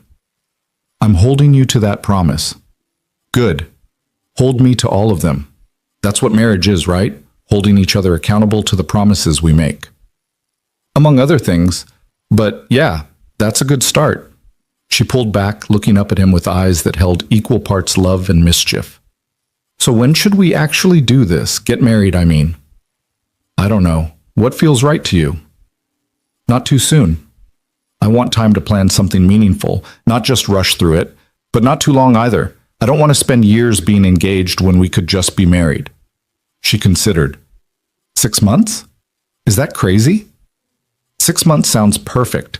Enough time to do it right, but not so long that we're just postponing the inevitable. "Okay, 6 months then. We're really doing this. We're really doing this." Claire left shortly after, but the glow of the evening lingered long after her taillights disappeared down the street. Lucas checked on Noah one more time, finding him sprawled in his usual boneless sleep, the dragon book still on his nightstand and a smile on his face, even in dreams. "We're getting married, buddy," Lucas whispered. "Our family's getting bigger. I hope you're as ready for this as you think you are." In his own room, Lucas pulled out his phone and texted his mother. "Got a minute to talk? I have some news." Her response was immediate. "Good news or bad news?" "Good news? Really good news? I asked Claire to marry me. She said yes." The phone rang before he could type anything else. His mother's excited voice filled his ear, a stream of congratulations and questions and joy that made Lucas laugh. "Mom, slow down. Yes, we're really getting married. 6 months from now, probably. No, we haven't set an exact date yet. Yes, Noah's thrilled. Yes, I'm sure. Mom, I've never been more sure of anything." After he'd answered all her questions and promised to bring Claire over for a proper celebration, Lucas hung up and sat on the edge of his bed, looking at the photograph of Sarah that still held a place of honor on his nightstand. "I wish you could meet her," he said softly. "I think you'd like her. She's strong and kind, and she loves Noah like he's her own. She makes me want to be better. You'd approve, I think. At least, I hope you would." The photograph smiled back at him, frozen in a moment of happiness from a different life. Lucas picked it up, studying Sarah's face one more time, then gently placed it in the drawer of his nightstand. Not hiding it, not erasing it, but acknowledging that it belonged to his past rather than his present. On top of the nightstand in the photograph's place, he set his phone, which still displayed his last text exchange with Claire. "I love you. See you tomorrow. Love you too. Sweet dreams." It felt right. It felt like moving forward without forgetting where he'd been, like honoring the past while building the future, like exactly what Sarah would have wanted for him. Lucas turned off the light and lay in the darkness, his mind full of plans and possibilities. In 6 months, he'd marry Claire. They'd blend their lives officially, create a family out of grief and chance, and the choice to keep showing up for each other. It wouldn't be perfect, but it would be theirs. And somehow, impossibly, that felt like more than enough. It felt like everything. The 6 months between engagement and wedding should have been filled with nothing but joy and anticipation. Instead, they became a masterclass in navigating crisis while building towards something beautiful. It started small, as these things often do, with moments Lucas might have dismissed if he hadn't learned to pay attention to the details. Claire began canceling their lunch dates, citing unexpected shifts and departmental emergencies. She'd show up to family dinners with shadows under her eyes that makeup couldn't quite hide. Her texts became shorter, less frequent, stripped of the warmth and humor that usually characterized their conversations. When Lucas asked if everything was okay, she'd smile and say she was fine, Just tired, just busy, just adjusting to everything. But Lucas had seen this pattern before, had watched her retreat into herself when the weight became too much. He recognized the signs of someone drowning and trying desperately to hide it. The breaking point came on a Tuesday evening 2 months before the wedding. Lucas had taken Noah to visit Robert at the memory care facility, something they'd started doing weekly to maintain connection. Claire was supposed to meet them there after her shift, but she'd texted at the last minute saying she couldn't make it, offering no explanation. Robert was having a bad day, confused and agitated, asking repeatedly for his daughter. Lucas did his best to comfort him while Noah sat quietly nearby, holding Robert's hand with the patient gentleness he'd learned from watching his father care for Sarah. "Where's Claire?" Robert asked for the 5th time. "She should be here. She always comes." "She had to work today, but she'll visit tomorrow," Lucas said gently, though he wasn't sure that was true anymore. "She's a good girl. Takes care of everyone but herself." Robert's moment of clarity was sharp, painful. "You tell her she needs to stop carrying the world. Tell her I said so." "I will. I promise." After they left the facility, with Noah buckled into the back seat and the evening stretching ahead, Lucas made a decision. Instead of going home, he drove to Claire's house. Her car was in the driveway, lights on inside, but when he knocked, there was no answer. "Dad?" Noah's voice was uncertain from where Lucas had told him to wait by the car. "Is Claire okay?" "I don't know, buddy, but I'm going to find out." Lucas pulled out his phone, calling Claire. He could hear it ringing inside the house, but she didn't answer. He tried the door, locked. Went around to the back, also locked. Finally, he used the emergency key she'd given him months ago, the one he'd promised only to use if absolutely necessary. He found her in her father's old study, sitting on the floor surrounded by boxes of Robert's things she'd been meaning to sort for months. Photos and police commendations and random objects that held meaning only to the man who was slowly forgetting they'd ever mattered. She wasn't crying, which somehow made it worse. She just sat there, blank-eyed and hollow, holding a photograph of Robert in his dress uniform on the day he'd made sergeant. "Claire." Lucas knelt beside her, his hand gentle on her shoulder. "Hey, talk to me." "I can't do this." Her voice was flat, emotionless. "I can't marry you. I can't blend our lives. I can't pretend I'm okay when I'm falling apart. I can't ask you and Noah to tie yourselves to someone who's this broken." Lucas felt his heart drop, but he kept his voice steady. "You're not broken. You're overwhelmed. There's a difference." "Is there? Because from where I'm sitting, it feels pretty much the same." She finally looked at him, and the emptiness in her eyes was devastating. "I went to see my dad today before my shift. He didn't know me, Lucas. He looked right at me and asked the nurse to find his daughter.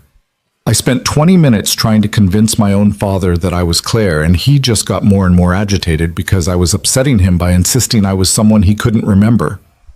I'm so sorry. That must have been..." And then I went to work and responded to a domestic violence call and watched a woman make excuses for her husband who'd put her in the hospital. Again.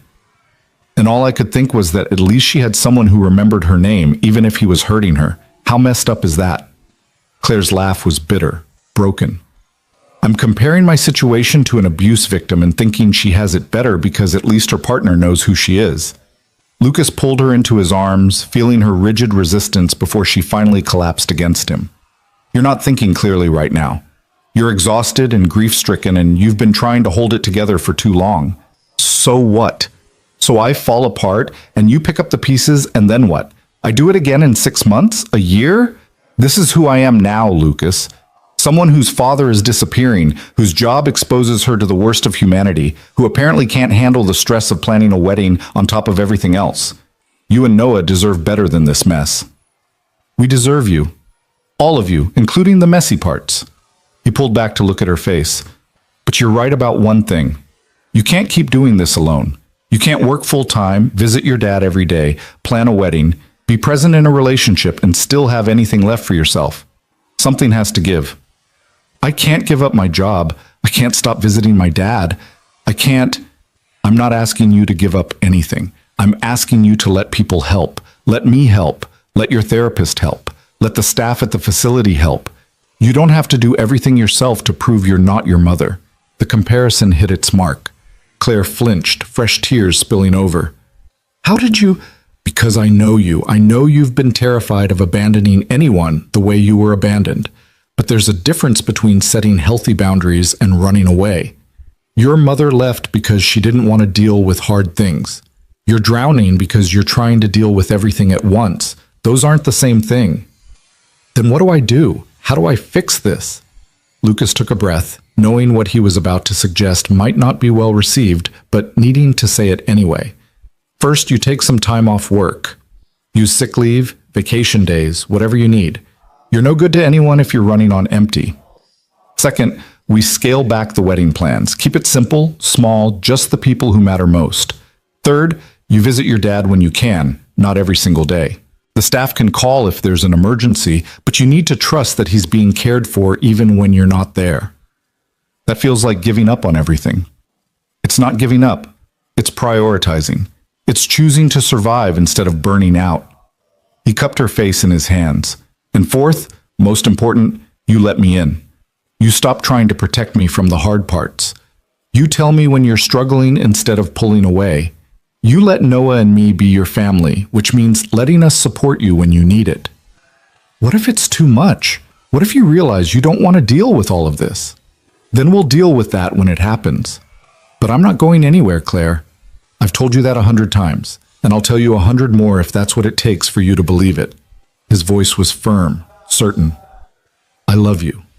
Not the version of you that has everything together. The real you, who's struggling and scared and trying so hard to be strong that you've forgotten it's okay to be weak sometimes. She searched his face for doubt, for reservation, for any sign that he was saying what she wanted to hear rather than what he meant. Whatever she found there seemed to satisfy her because she finally let herself break. The tears came hard and fast, 3 months of suppressed grief and fear and exhaustion pouring out in racking sobs that shook her whole body. Lucas held her through it, one hand stroking her hair while the other held her steady.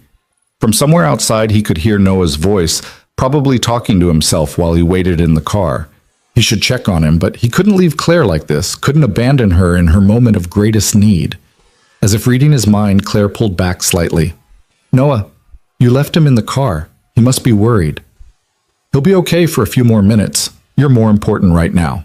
No, go get him. Bring him in. I don't want him scared, and I don't want to hide this from him. If we're going to be a family, he should see that adults struggle too, that it's okay to ask for help. Lucas kissed her forehead, then went to get Noah. He found his son sitting in the car, patient but concerned, his small face pressed against the window. Is Claire okay? Noah asked immediately. She's having a really hard day. She's sad and overwhelmed and needed someone to help her. Come on, let's go inside. They found Claire in the bathroom, splashing cold water on her face. She looked up when they entered, her eyes red and swollen but clearer than they'd been. Hey, Noah. Her voice was rough but genuine. I'm sorry you had to wait. I'm having kind of a tough time right now. That's okay. Dad says it's okay to have tough times. Noah moved closer, his expression serious. Do you need a hug? Hugs help when I'm having tough times. Claire's smile was watery but real. Yeah, kiddo, I think a hug would help a lot. Noah wrapped his arms around her waist, and Claire held him like he was an anchor, keeping her tethered to something solid. Lucas watched them, these two people he loved more than anything, supporting each other with the simple honesty children brought to emotional moments. Are you still going to marry my dad? Noah asked, his voice muffled against Claire's shirt. Yeah, I am. I just got scared for a little while. But your dad reminded me that being scared is okay, as long as you don't run away. That's good. I was worried you might run away like my mom did. Noah's statement was matter of fact, but Lucas felt his breath catch.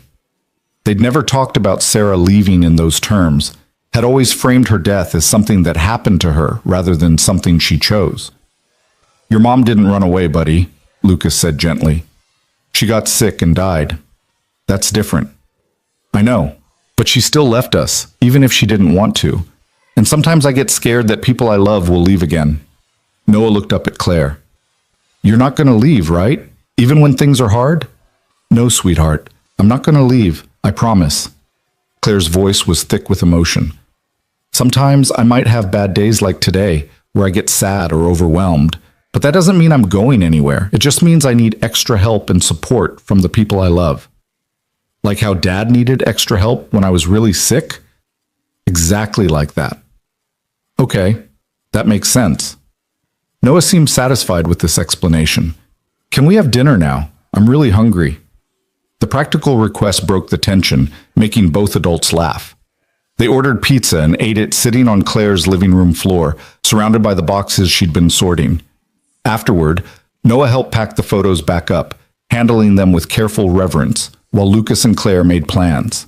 Claire would take 2 weeks off work, something she'd never done in her entire career. They'd postpone the wedding by a month to take pressure off the planning.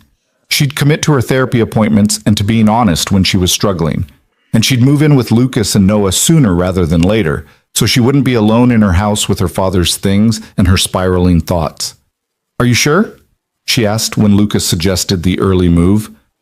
That's a big step, and you didn't sign up for a roommate who comes with this much baggage. I signed up for you, all of you. The baggage is part of the package. He squeezed her hand. Besides, Noah and I rattle around in that house. We could use someone to fill up the space. I take up a lot of space. Emotionally, I mean, I'm kind of a lot right now. Good. I like a lot. A lot is never boring. She laughed, and it sounded almost like her real laugh, the one he'd fallen in love with. You're ridiculous. You're just figuring that out now? I thought you were supposed to be a trained observer. Shut up and kiss me. He did, thoroughly, while Noah made exaggerated gagging sounds from across the room.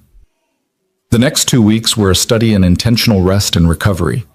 Claire slept late, took long walks, attended therapy sessions where she finally unpacked the trauma of watching her father disappear.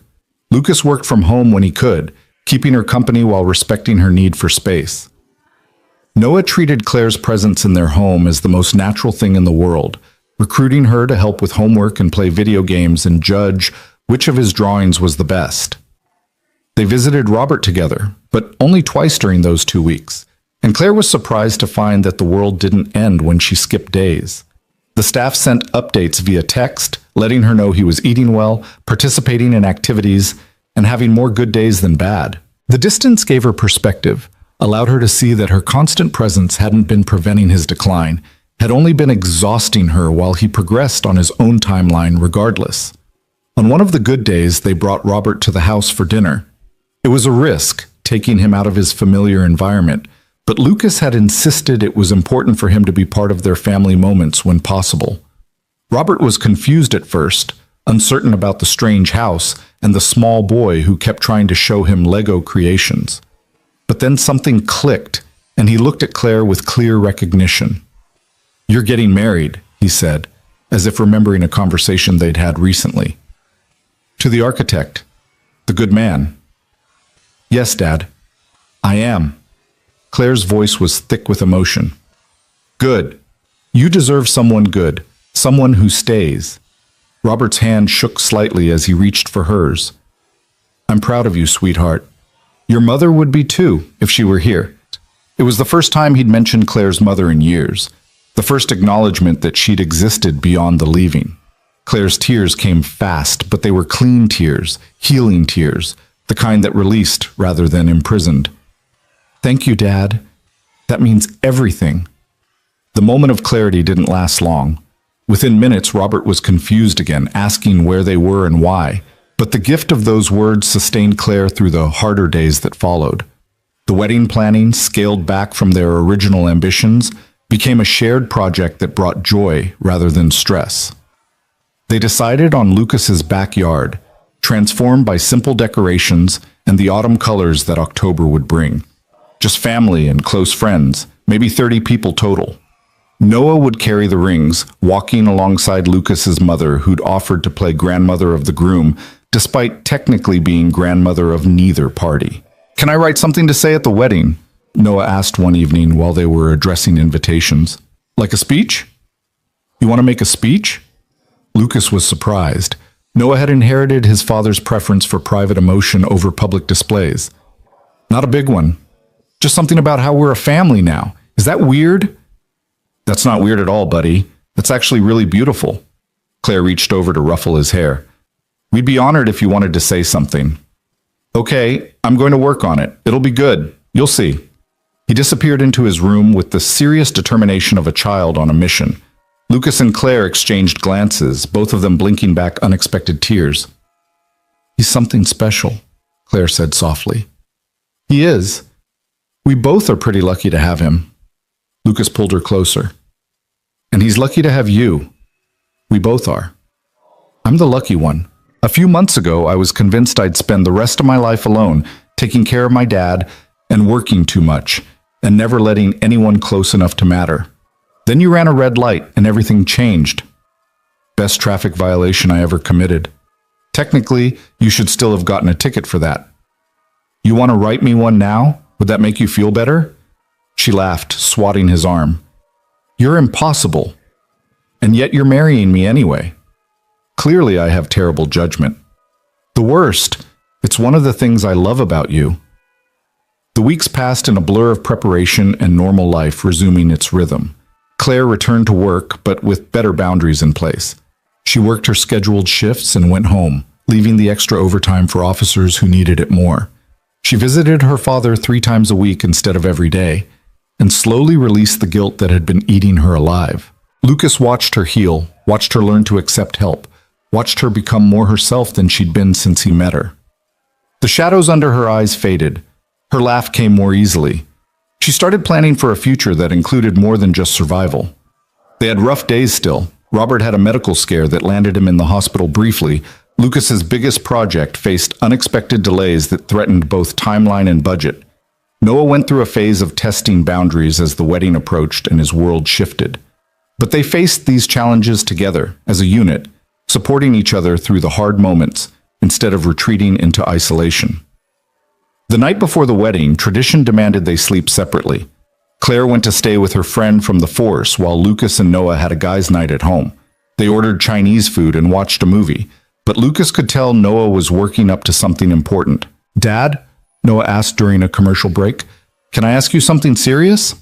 Of course, buddy. Always. Do you think Mom would be mad about you marrying Claire? Lucas felt his chest tighten. They'd talked about this before, but he understood Noah needed reassurance, especially on the eve of such a significant change. No, I don't think she'd be mad. I think she'd be happy we found someone who loves us and takes good care of us. He pulled Noah closer on the couch. Your mom loved us more than anything. And when you really love someone, you want them to be happy even after you're gone. She'd want us to have a full life, not a half life where we're always sad and alone. I'm not sad anymore. Not like I used to be. Noah's voice was thoughtful. I still miss her sometimes, and I still think about her, but it doesn't hurt as much as it used to. Is that bad? That's not bad at all. That's healing. It means you're carrying her memory without letting it crush you. That's exactly what she would have wanted. I think I'm going to tell Claire that tomorrow, in my speech, that Mom would be happy we found her. Lucas had to swallow hard against the lump in his throat. I think that would be really beautiful, Noah. Really beautiful. They finished the movie and went to bed, but Lucas lay awake for a long time, thinking about the journey that had brought them here. From the desperate traffic stop to this moment, from grief and isolation to the brink of new beginning. It hadn't been easy, and it hadn't been straightforward, but every difficult step had been worth it. His phone buzzed with a text from Claire. Can't sleep, too excited. Also slightly terrified. Is that normal? He smiled, typing back, completely normal. I'm excited and terrified too, but mostly excited. I love you. I can't wait to marry you tomorrow. I love you too. Get some sleep. Big day tomorrow. You too. Sweet dreams. Lucas set the phone aside and closed his eyes, already dreaming of the life they were about to officially begin. The wedding day arrived with perfect October weather, crisp and sunny, the kind of day that felt designed for new beginnings. Lucas's backyard had been transformed by his mother and Claire's friends from the department, simple but beautiful with white chairs and an arch covered in autumn flowers. The guest list was small, intimate, just the people who'd supported them through everything. Lucas stood under the arch with Noah beside him, both of them in suits that made his son look impossibly grown up. The small gathering of friends and family settled into their seats. Music started. Nothing fancy, just a playlist they'd carefully curated, and Claire appeared at the back of the yard. She wasn't wearing a traditional wedding dress. Instead, she'd chosen a simple dress in deep blue that made her eyes luminous, her hair down in soft waves, carrying a small bouquet of wildflowers. She walked alone, no one giving her away because she was giving herself, choosing this moment and this commitment with full agency and clear eyes. Lucas felt his breath catch as she approached. She was beautiful, but more than that, she was here, present and choosing him and Noah, building something real out of the broken pieces they'd each been carrying. The ceremony was short, personal. They'd written their own vows, promises that acknowledged their pasts while committing to their future. When Lucas spoke, his voice was steady despite the emotion threatening to overwhelm him. "Claire, you taught me that moving forward doesn't mean forgetting where I've been. You showed me that love isn't a finite resource, that choosing to love again doesn't diminish what I felt before. You've been patient with my grief, generous with my son, and brave enough to let me support you when you needed it. I promise to keep showing up, especially when it's hard. I promise to choose you every day, in big ways and small. I promise to build a life with you that honors both of our journeys while creating something entirely new." Claire's tears were already falling, but her smile was radiant. When it was her turn, her voice was strong and clear. "Lucas, you found me when I didn't even know I was looking. You saw past my walls and my fear and my conviction that I had to carry everything alone. You taught me that asking for help isn't weakness, that letting people in is the bravest thing I can do. You've given me a family when I thought I'd lost mine, shown me that home isn't a place, but the people you choose to build life with. I promise to keep choosing you, to keep being honest even when it's hard, to love Noah like he's my own because he is my own. I promise to stay through all of it because you're worth staying for." The officiant pronounced them married, and Lucas kissed his wife while their small gathering erupted in applause. Noah, who'd been standing patiently to the side, cleared his throat importantly. "Can I do my speech now?" he asked, and everyone laughed at his perfect timing. "Go ahead, buddy." Lucas kept one arm around Claire as Noah pulled a folded piece of paper from his pocket. "I wrote this because I wanted to explain something important." Noah's voice was surprisingly steady for an 8-year-old addressing 30 people. 3 years ago, my mom died, and it was really sad. Dad and I were sad for a long time. But Dad told me that Mom would want us to be happy again, not stay sad forever. And I think he was right, because when Claire came into our lives, everything started getting better. Not because she replaced Mom, nobody could do that, but because she showed us we could have a new family without forgetting the old one. He paused, looking up at Claire. "You make my dad smile more. You help me with my homework even when it's boring math. You never try to be my mom, but you love me like family anyway. And I think my mom would really like you. I think she'd be happy we found you. So thank you for choosing us. Thank you for staying even when things got hard. Thank you for being exactly who you are." By the time Noah finished, there wasn't a dry eye in the gathering. Claire crouched down to his level, pulling him into a tight hug. "Thank you, sweetheart. That was perfect. You're perfect." She pulled back, framing his face with her hands. "I promise I'll always stay. You're stuck with me now." "Good. I'd be really mad if you left after Dad already bought you a ring." The laughter that followed was exactly what they needed, breaking the emotional tension while preserving the beauty of the moment. The reception was equally simple. Good food, better company, toasts that ranged from funny to touching. Robert had a good day and sat in a place of honor, occasionally forgetting where he was, but seeming content in the happiness surrounding him. As the afternoon wore into evening, Lucas found himself standing with Claire at the edge of the gathering, watching Noah play with 2 of his cousins who'd made the trip for the wedding. "We did it," Claire said softly. "We're actually married." "We are. How does it feel?" "Terrifying, wonderful, right?" She leaned into him. "Like coming home after being lost for a really long time." "I know exactly what you mean." He kissed the top of her head. "Thank you." "For what?" "For saying yes, for staying, for being brave enough to build this with me." "Thank you for asking, for not giving up on me when I tried to push you away, for showing me what it looks like when someone actually keeps their promises." They stood together in the fading autumn light, surrounded by people they loved, watching their son play with the uncomplicated joy of childhood.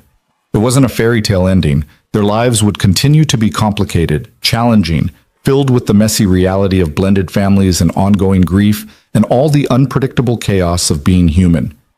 But it was real. It was theirs. And it was exactly what they both needed. Noah ran up to them, breathless and happy. "Dad, Claire, they're getting ready to cut the cake. You have to come." "Lead the way, kiddo." Lucas took Claire's hand with one of his, Noah's with the other, and together they walked back to join their celebration. Later that night, after the guests had left and the decorations had been taken down, after Noah had fallen asleep exhausted from excitement and Claire had changed out of her dress into comfortable clothes, they sat together on their back porch. The October air was cool but not cold, perfect for the blanket they shared. "I can't believe we're married," Claire said, looking at the simple gold band on her finger. "This morning I was Claire Morgan. Now I'm Claire Hale. Or Claire Morgan Hale. Or still Claire Morgan. However you want to do it. I think I want to be Claire Hale. Fresh start. New beginning. All of it." She smiled at him. "Is that okay? More than okay? It's perfect." They sat in comfortable silence, the kind that only comes when you're completely at ease with another person. Inside, Noah was dreaming peacefully in a house that now belonged to all three of them.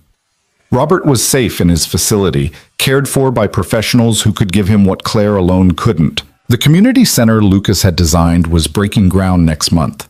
Claire's therapy was helping her build better boundaries and healthier coping mechanisms. None of it was perfect. Robert would continue to decline. Hard days would come. Challenges would arise. But they'd face them together, as a family, with the kind of commitment that was forged in crisis and tempered by choice. "Lucas?" Claire's voice was soft in the darkness. "Yeah?" "I'm really glad you ran that red light." He laughed, the sound warm and genuine. "Me too. Best mistake I ever made." "Not a mistake. Fate. Destiny. The universe knowing what we needed before we did." "You getting poetic on me?" "Maybe. It's my wedding day. I'm allowed to be poetic." "Fair point." He pulled her closer, breathing in the scent of her shampoo and the lingering perfume she'd worn for the ceremony. "I love you, Claire Hale. I love you too, Lucas Hale. And Noah Hale. And this life we're building together." "To new beginnings. To choosing to stay. To family." They stayed there until the night grew too cold to ignore, until Claire started yawning and Lucas realized he was exhausted in the best possible way. They locked up the house together, checked on Noah one last time, and went to bed in a room that now belonged to both of them. As Lucas drifted off to sleep, Claire's warmth beside him and the sound of his son's breathing down the hall, he thought about the journey that had brought him here. From the darkest days of Sarah's illness to the lonely years that followed, from the desperate traffic stop to this moment of complete peace. It had been a long road, full of pain and loss, and learning to live again. But he'd made it. They'd all made it. And the life stretching ahead of them, with all its unknown challenges and promised joys, was worth every difficult step it had taken to get here. In the darkness, Lucas reached for Claire's hand, lacing his fingers through hers. She squeezed back, even in sleep, and he felt something settle deep in his chest. Not the absence of grief, that would always be part of him, but the presence of something new. Hope. Joy. The certainty that love, when you're brave enough to risk it again, is always worth the leap. Tomorrow they'd wake up as a married couple. They'd figure out the logistics of shared closets and combined finances and all the mundane details of building a life together. They'd visit Robert and work their jobs and help Noah with his homework. They'd face whatever challenges came their way with the same commitment they'd brought to this moment. But tonight, they could simply rest in the knowledge that they'd chosen each other, fully and completely, and that choice had made all the difference. Outside, the October wind whispered through the trees. Inside, a family slept peacefully, bound not just by ceremony and legal documents, but by the deeper ties of showing up, staying present, and choosing love even when it was terrifying. It was more than enough. It was everything. And it was just the beginning.